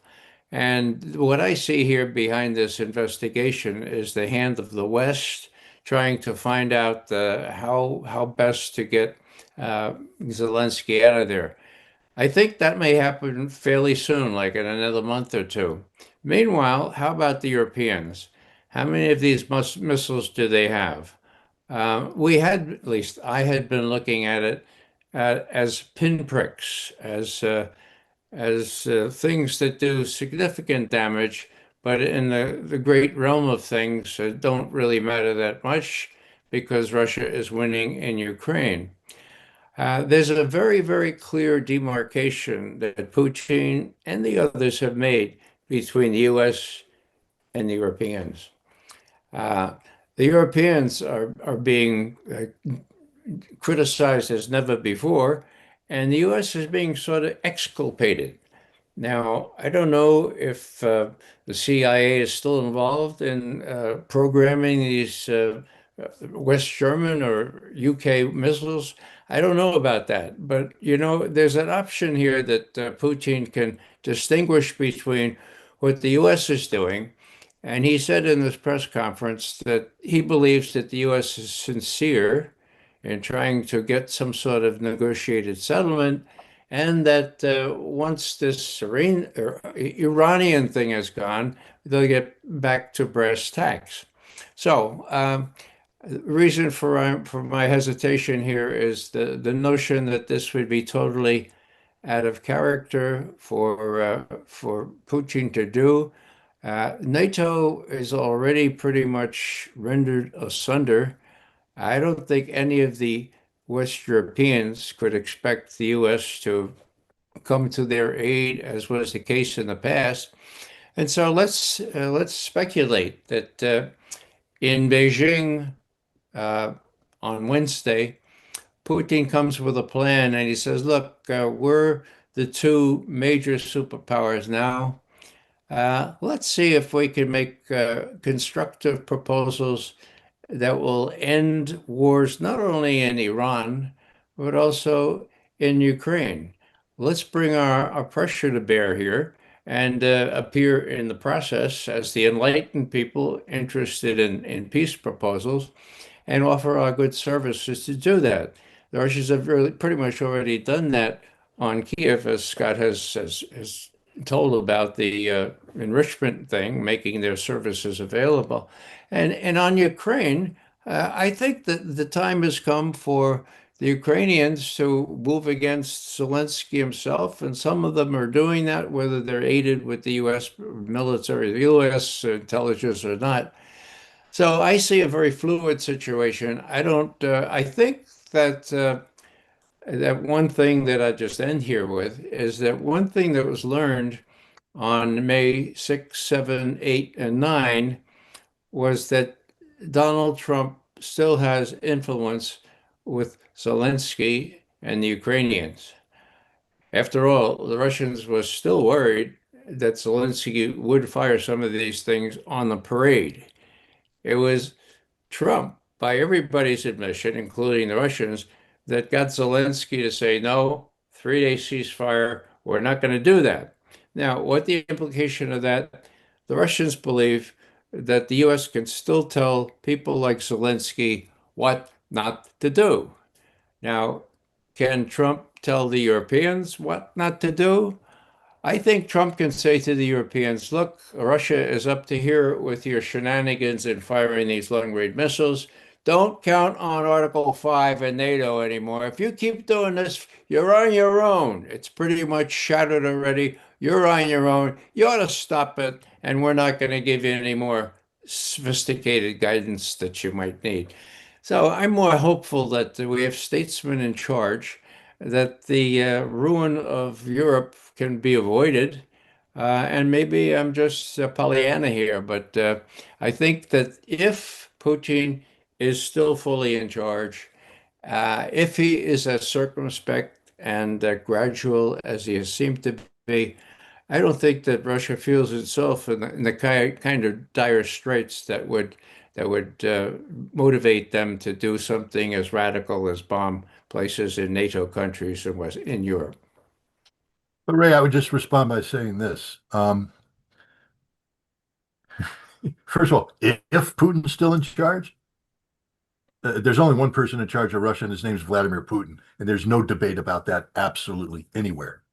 He is 100% in charge. Two, um, Sergei Lavrov, the foreign minister who does not speak unless Vladimir Putin approves of what he says, has publicly declared that the United States is agreement incapable.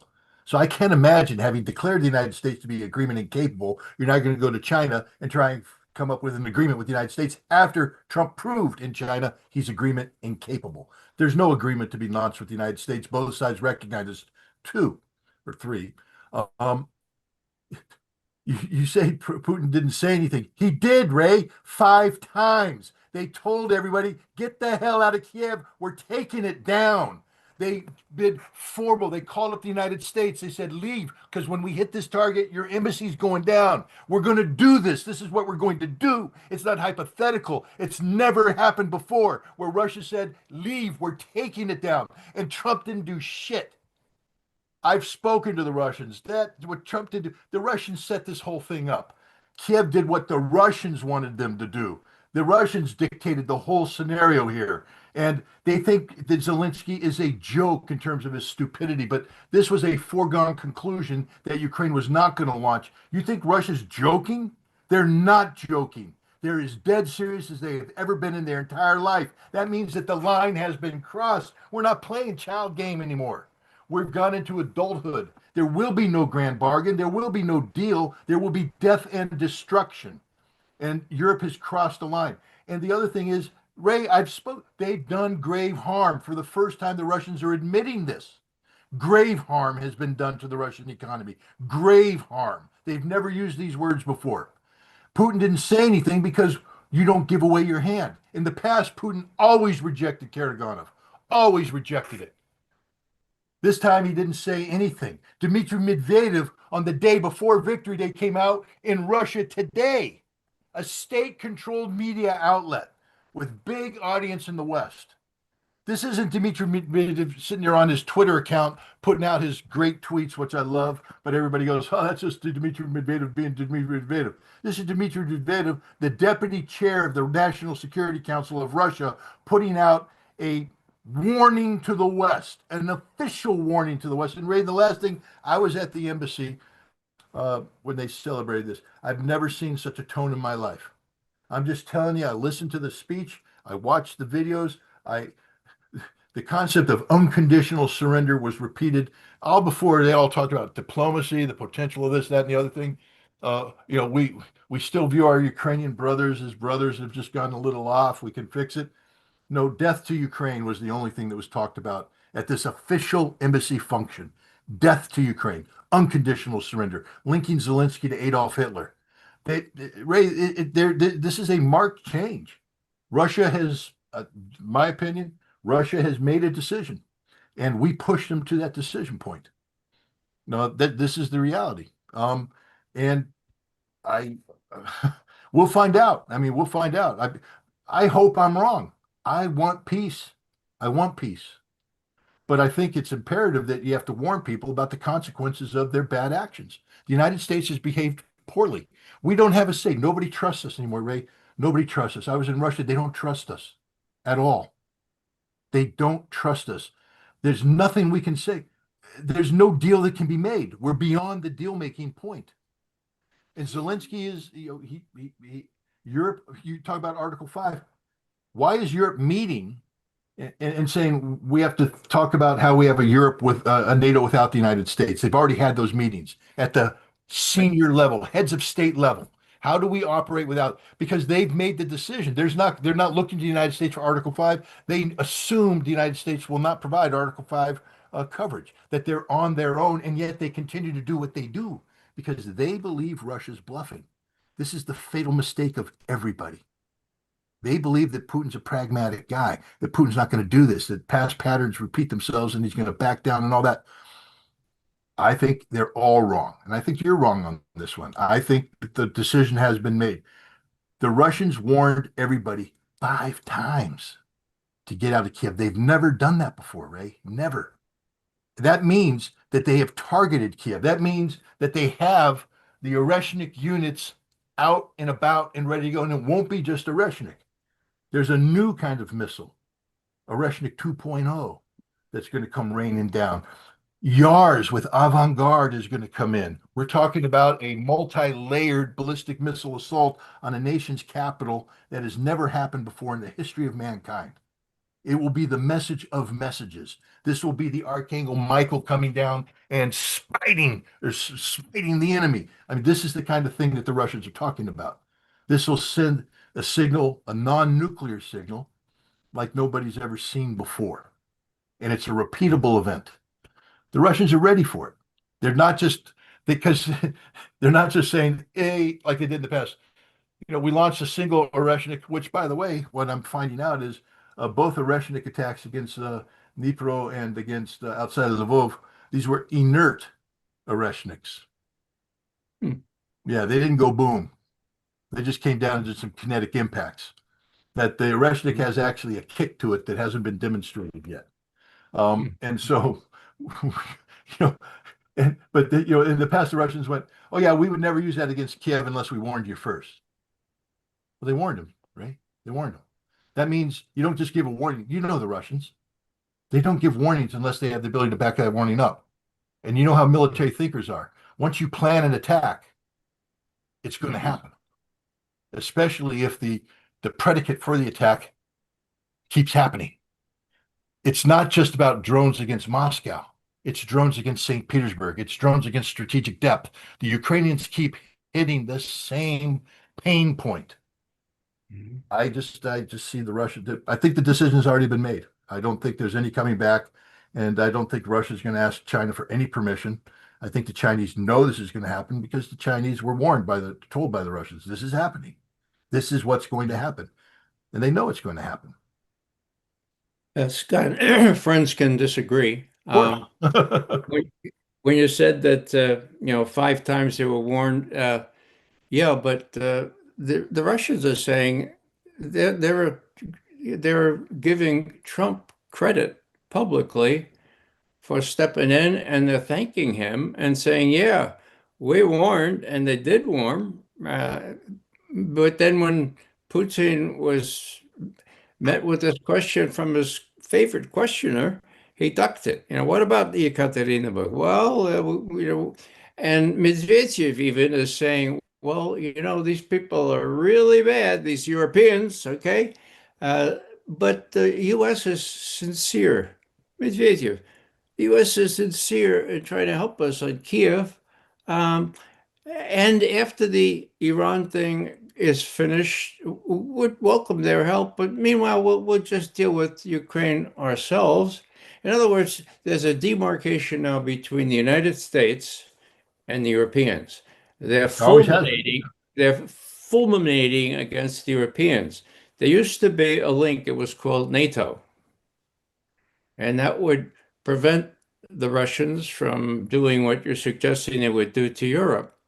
That link has not been officially or totally broken. And so, in my view, Putin is the kind of perspicacious type that, unless he was in dire straits, and I don't believe him to be in dire straits, they've won in Ukraine after all, that he would really avoid doing this kind of thing. And I hope I'm right and you're wrong this time, because I've been wrong in the past, and we're all wrong in the past. But it seems to me Karaganov, Putin has let Karaganov speak. He's let him interview Putin at these big gatherings. I never heard Putin say, okay, Karaganov, we're not going to do that. In my view, Karaganov is useful in terms of showing all the terrible things that could happen. And I think that's the game right now. They're trying to frighten people to think that this could happen. I think it can be deterred in other ways. And I think the Chinese could even help the Russians make sensible proposals to read the riot act to a guy who is now totally corrupt, revealed to be corrupt, Zelensky, and get something done in Ukraine so that finally the Europeans will cease and desist, and there won't be any major struggle or major risk of war in Europe. That's my take. Let 100 flowers bloom, as Mao Zedong used to say. Well, I agree with you that the Russians do distinguish between the United States and Europe. Um, but do you honestly think that Vladimir Putin views Donald Trump to be one of the bravest men in the world? One of the greatest heroes of all mankind? And yet, after Donald Trump survived Butler, Putin came out and said, this man is the most bravest man. He stood up there, fight, fight, fight. Putin has been playing the psychological game against Trump from day one, stroking his ego. Donald Trump is an egomaniac. This is a cult of personality. And I believe that's what's happening today. What the Russians are doing is telling the United States, we believe we can work with you. Now, it's curious how the Russians are talking about highlighting Alaska, the potential of Alaska. The Russians already declared Alaska to be dead, and yet now they're suddenly. Who said it was dead? Who said Alaska was dead? What Russian? Lavrov, Ryabkov. I can keep going. Medvedev. No. One time, Lavrov was suggesting. They said it doesn't work. The Americans aren't abiding by it. The Americans are doing nothing that they agreed to. They're saying, well, that's what they're saying. They're saying that there was this deal in Alaska, and the spirit of Alaska required Trump to rein in the Ukrainians and to rein in the Europeans from provoking the Ukrainians. Trump gathered all those seven dwarfs before his desk there right after Alaska, but he couldn't get them to comply. He couldn't get Zelensky to comply because of the Europeans. So the Russians are saying, look, the spirit of Alaska still needs to exist, but you have to do your part of it, Mr. Trump. That's how I look at it. They haven't, I mean, Lavrov said about 3 months ago something that could be interpreted as the spirit of Alaska is dead. But in my view, they are giving, and I think you may agree, Scott, they're giving priority to the relationship with Trump only because he has his fingers on the nuclear codes. Okay. Do they flatter him? Of course they do. Is one of the reasons they thanked him for leaning on Zelensky to flatter him? Of course they do. They always do that. Even when Putin called Trump to read the riot act to him and say, look, it's completely, thoroughly unacceptable to restart the war. Okay.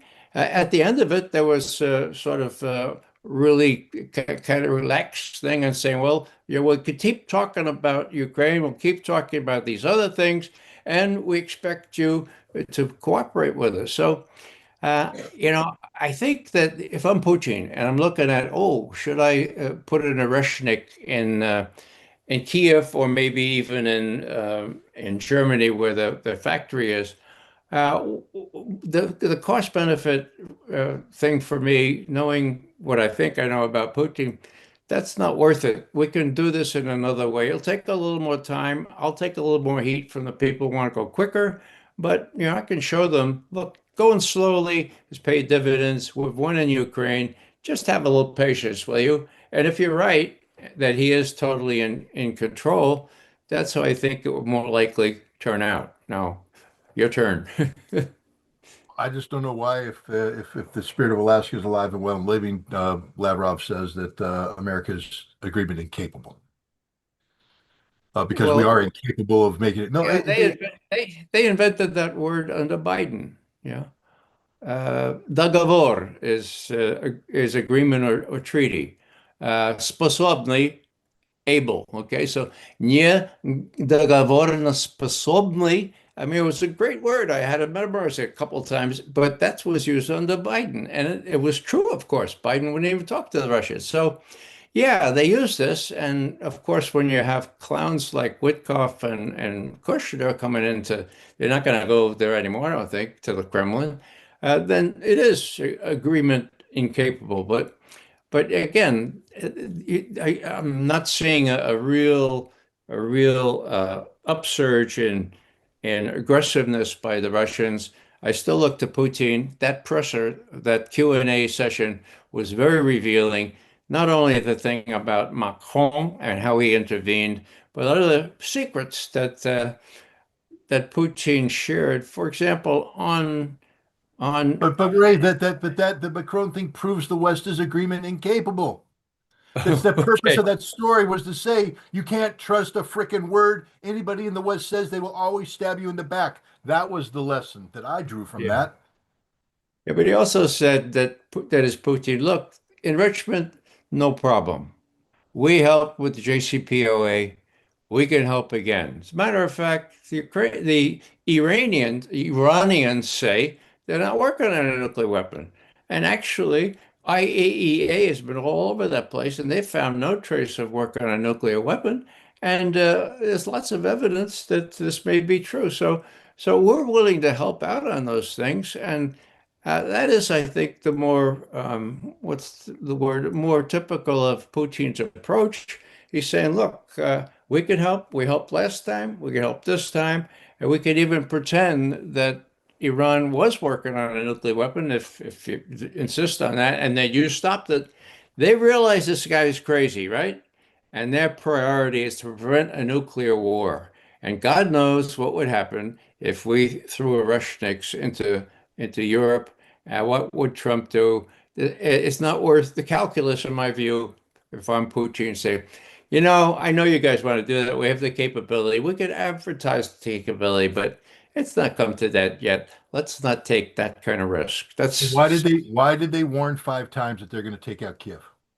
Well, because they truly expected that Kiev was going to send some drones onto the parade.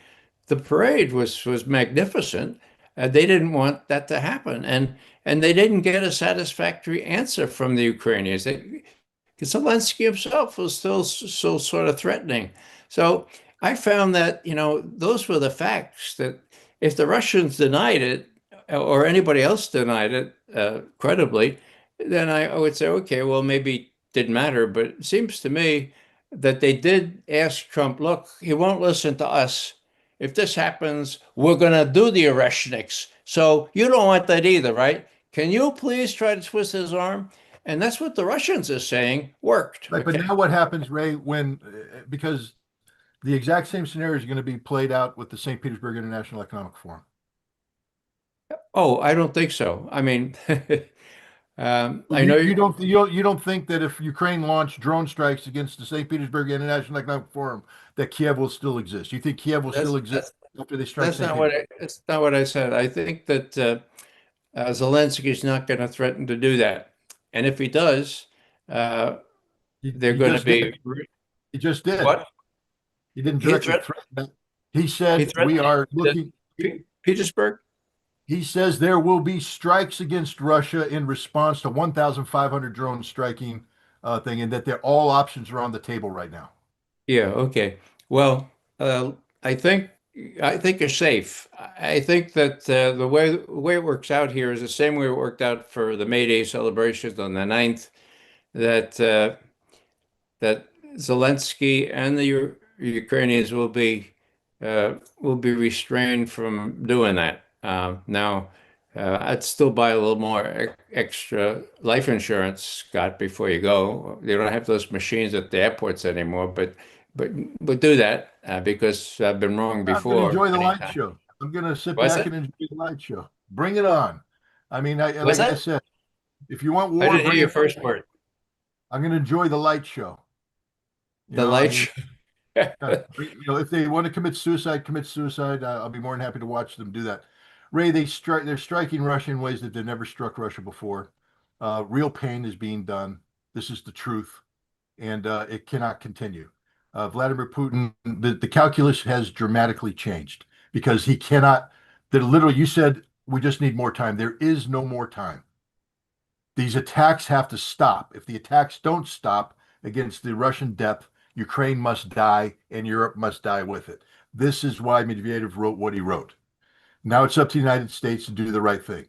And we're not going to because we don't have a leader capable of doing this. A president telling you not to strike Moscow is not the same as saying stop all drone strikes against Russia. Mm. That's the message that has to be sent right now. Not just that, but the war's over, cease and desist. Um, the other thing that's happening is very interesting that hasn't happened before is that the Russians are now allowing um, the truth about the horror of frontline war to be told. For the first time, stories are coming out in the Russian media and with Western journalists going where they're talking about now. Russia's not losing, but the point is the Russians have always sort of glossed over what happens at the front line, how bad it is, how hard it is. Now the Russians are Yeah. coming out and telling these stories in great depth, great detail. Could you And hold on for a second? I hear my wife calling me. I'm sure, gonna sure, duck sure, out sure. just for a second. Yeah. Yo, Well, you Scott, okay? I think what Ray is not getting is that what you just said. The battle lines have moved from Ukraine. He's saying that Russia's winning in Ukraine, but now the war is inside Russia. That's the point you're making. That I don't think Ray is necessarily taking that into account. It's in Russia in a strategic way. The Russians have Yeah. always dealt with the politics of war on the on the periphery. I mean, Kursk, um, and the West doesn't understand what an insult Kursk was to all of Russia. But what's happening, Ryazan was hit the other night. Belgorod is being hit. Russian cities are being hit. But Putin has always been able to say, we're not going to sacrifice the gains we're making on the front. But I think the Russians are also getting ready. Things can't happen by themselves in war. You can't allow Ukraine to do strategic strikes and let that sustain and do at the same time a big push on the front. Because if you have economic collapse or something, and you start a push, that push doesn't happen. I think Russia's getting ready to make a big push on the front. And this big push is going to be casualty intensive, but it can only happen for a short period of time. The Russians are going to break through the drone paradigm. Um, again, they're describing drone warfare in a way they've never described drone warfare before.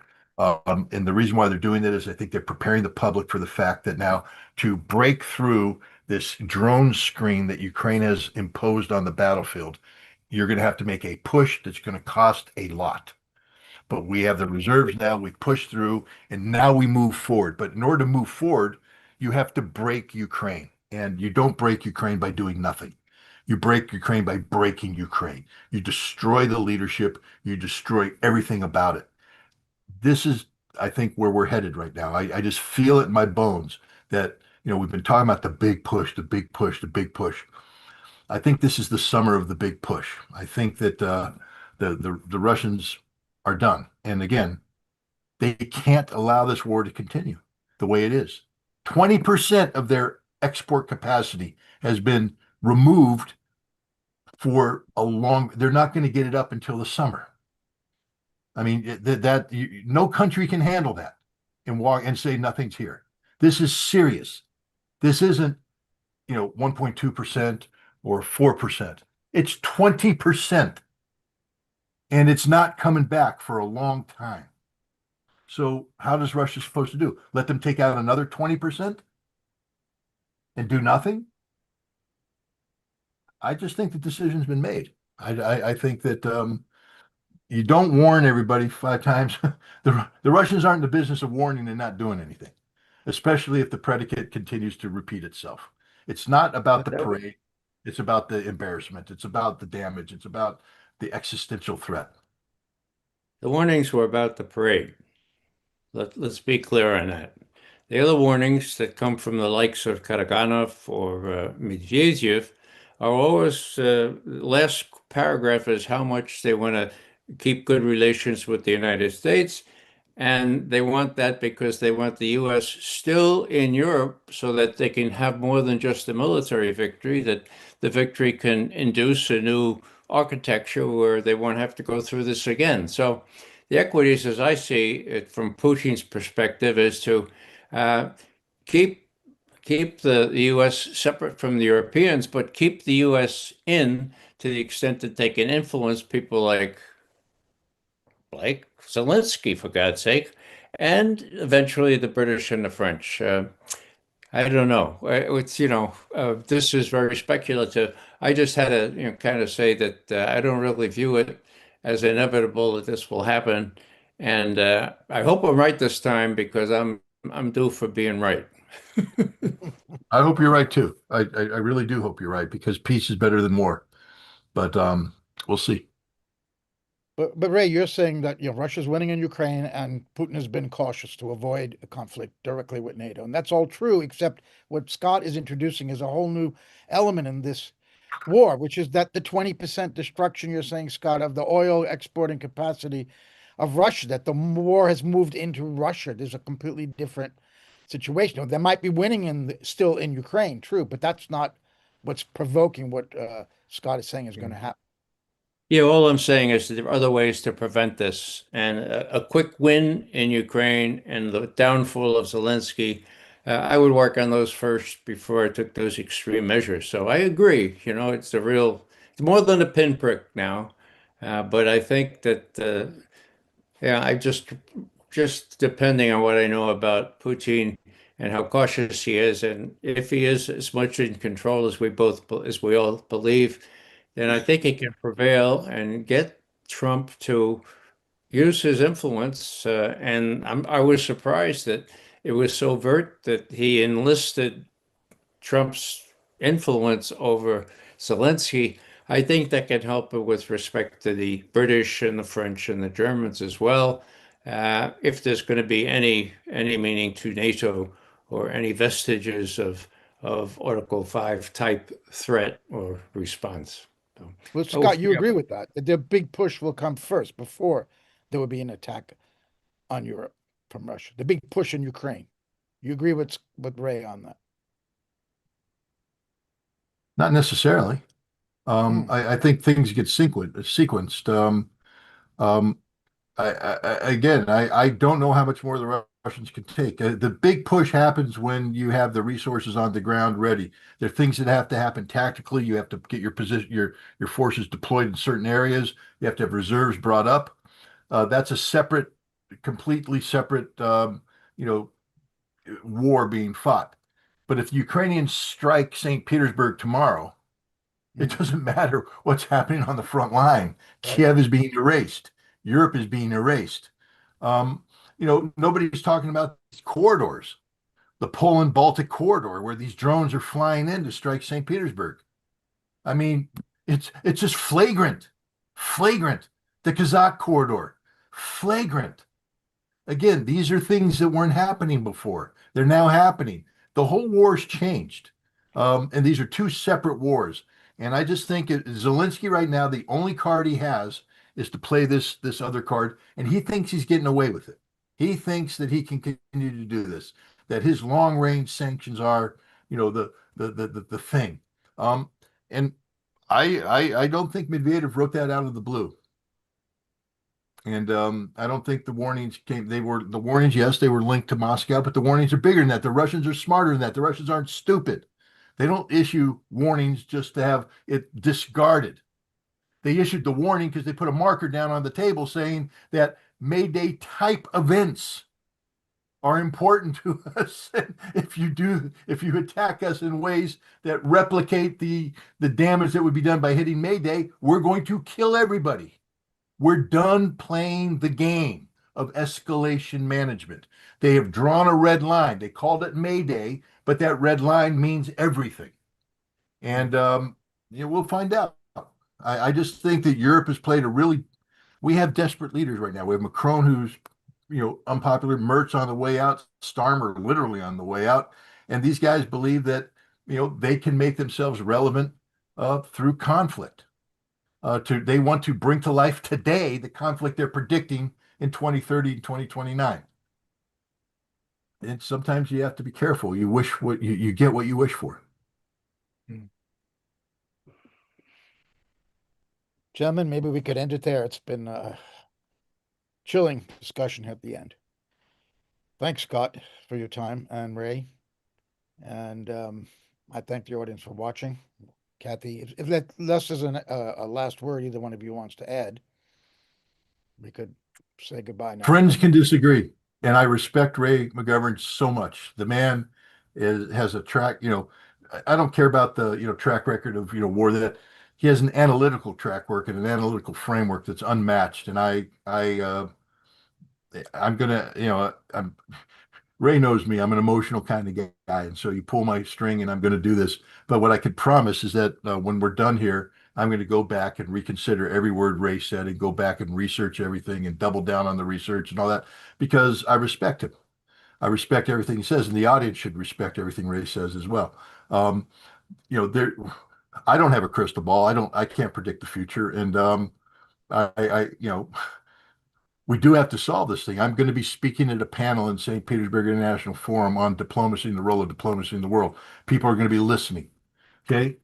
So I've got to get my words right. I'm going to be addressing the Presidential Academy, speaking to 500 students. I have to get my words right because words have meaning. And so there we go.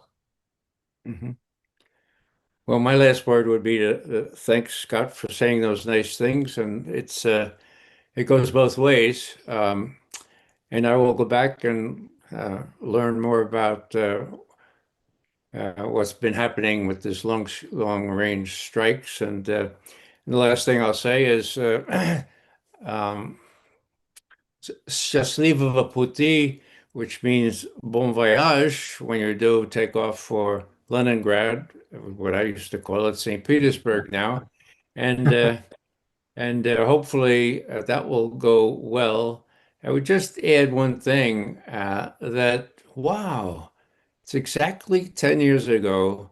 There was a video of a session that Putin gave with about 12 or 14 Western journalists. Speaks volumes. It's on my website. But maybe if you can sense that's going on while you're in St. Petersburg, you could get yourself invited, Scott, because you could ask some really good questions. You could stay awake as those, as those nonchalant Western journalists were when Putin was pouring his heart out about the new systems that the Russians were being forced to make because where they couldn't get an answer from the Americans on arms control. So good luck on that, and good luck on arms control. That, of course, is your shtick. And my God, we need that more than anything else right now. So bon voyage. I would just say this, that I've been told by the Russians at various levels that they love what I say. But that I'm far too fiery of an individual to be allowed an audience with Vladimir Putin. So, I think I'll always be on the outside looking in. But the point is, sometimes when you speak, your words get to the people that need to hear it, and actions are taken, Sure. and that's all that counts. Yeah. Okay. Thank you, Joe, for facilitating this, and Kathy. Thank you, These are Ray. great. And thank you, Scott. I learned a lot. So for Consortium News, this is Joe Laria saying goodbye. Get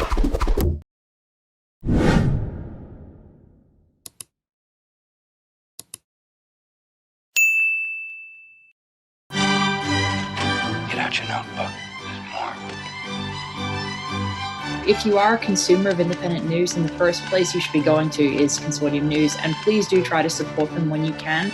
It doesn't have its articles behind a paywall. It's free for everyone. It's one of the best news sites out there, and it's been in the business of independent journalism and adversarial independent journalism for over 2 decades.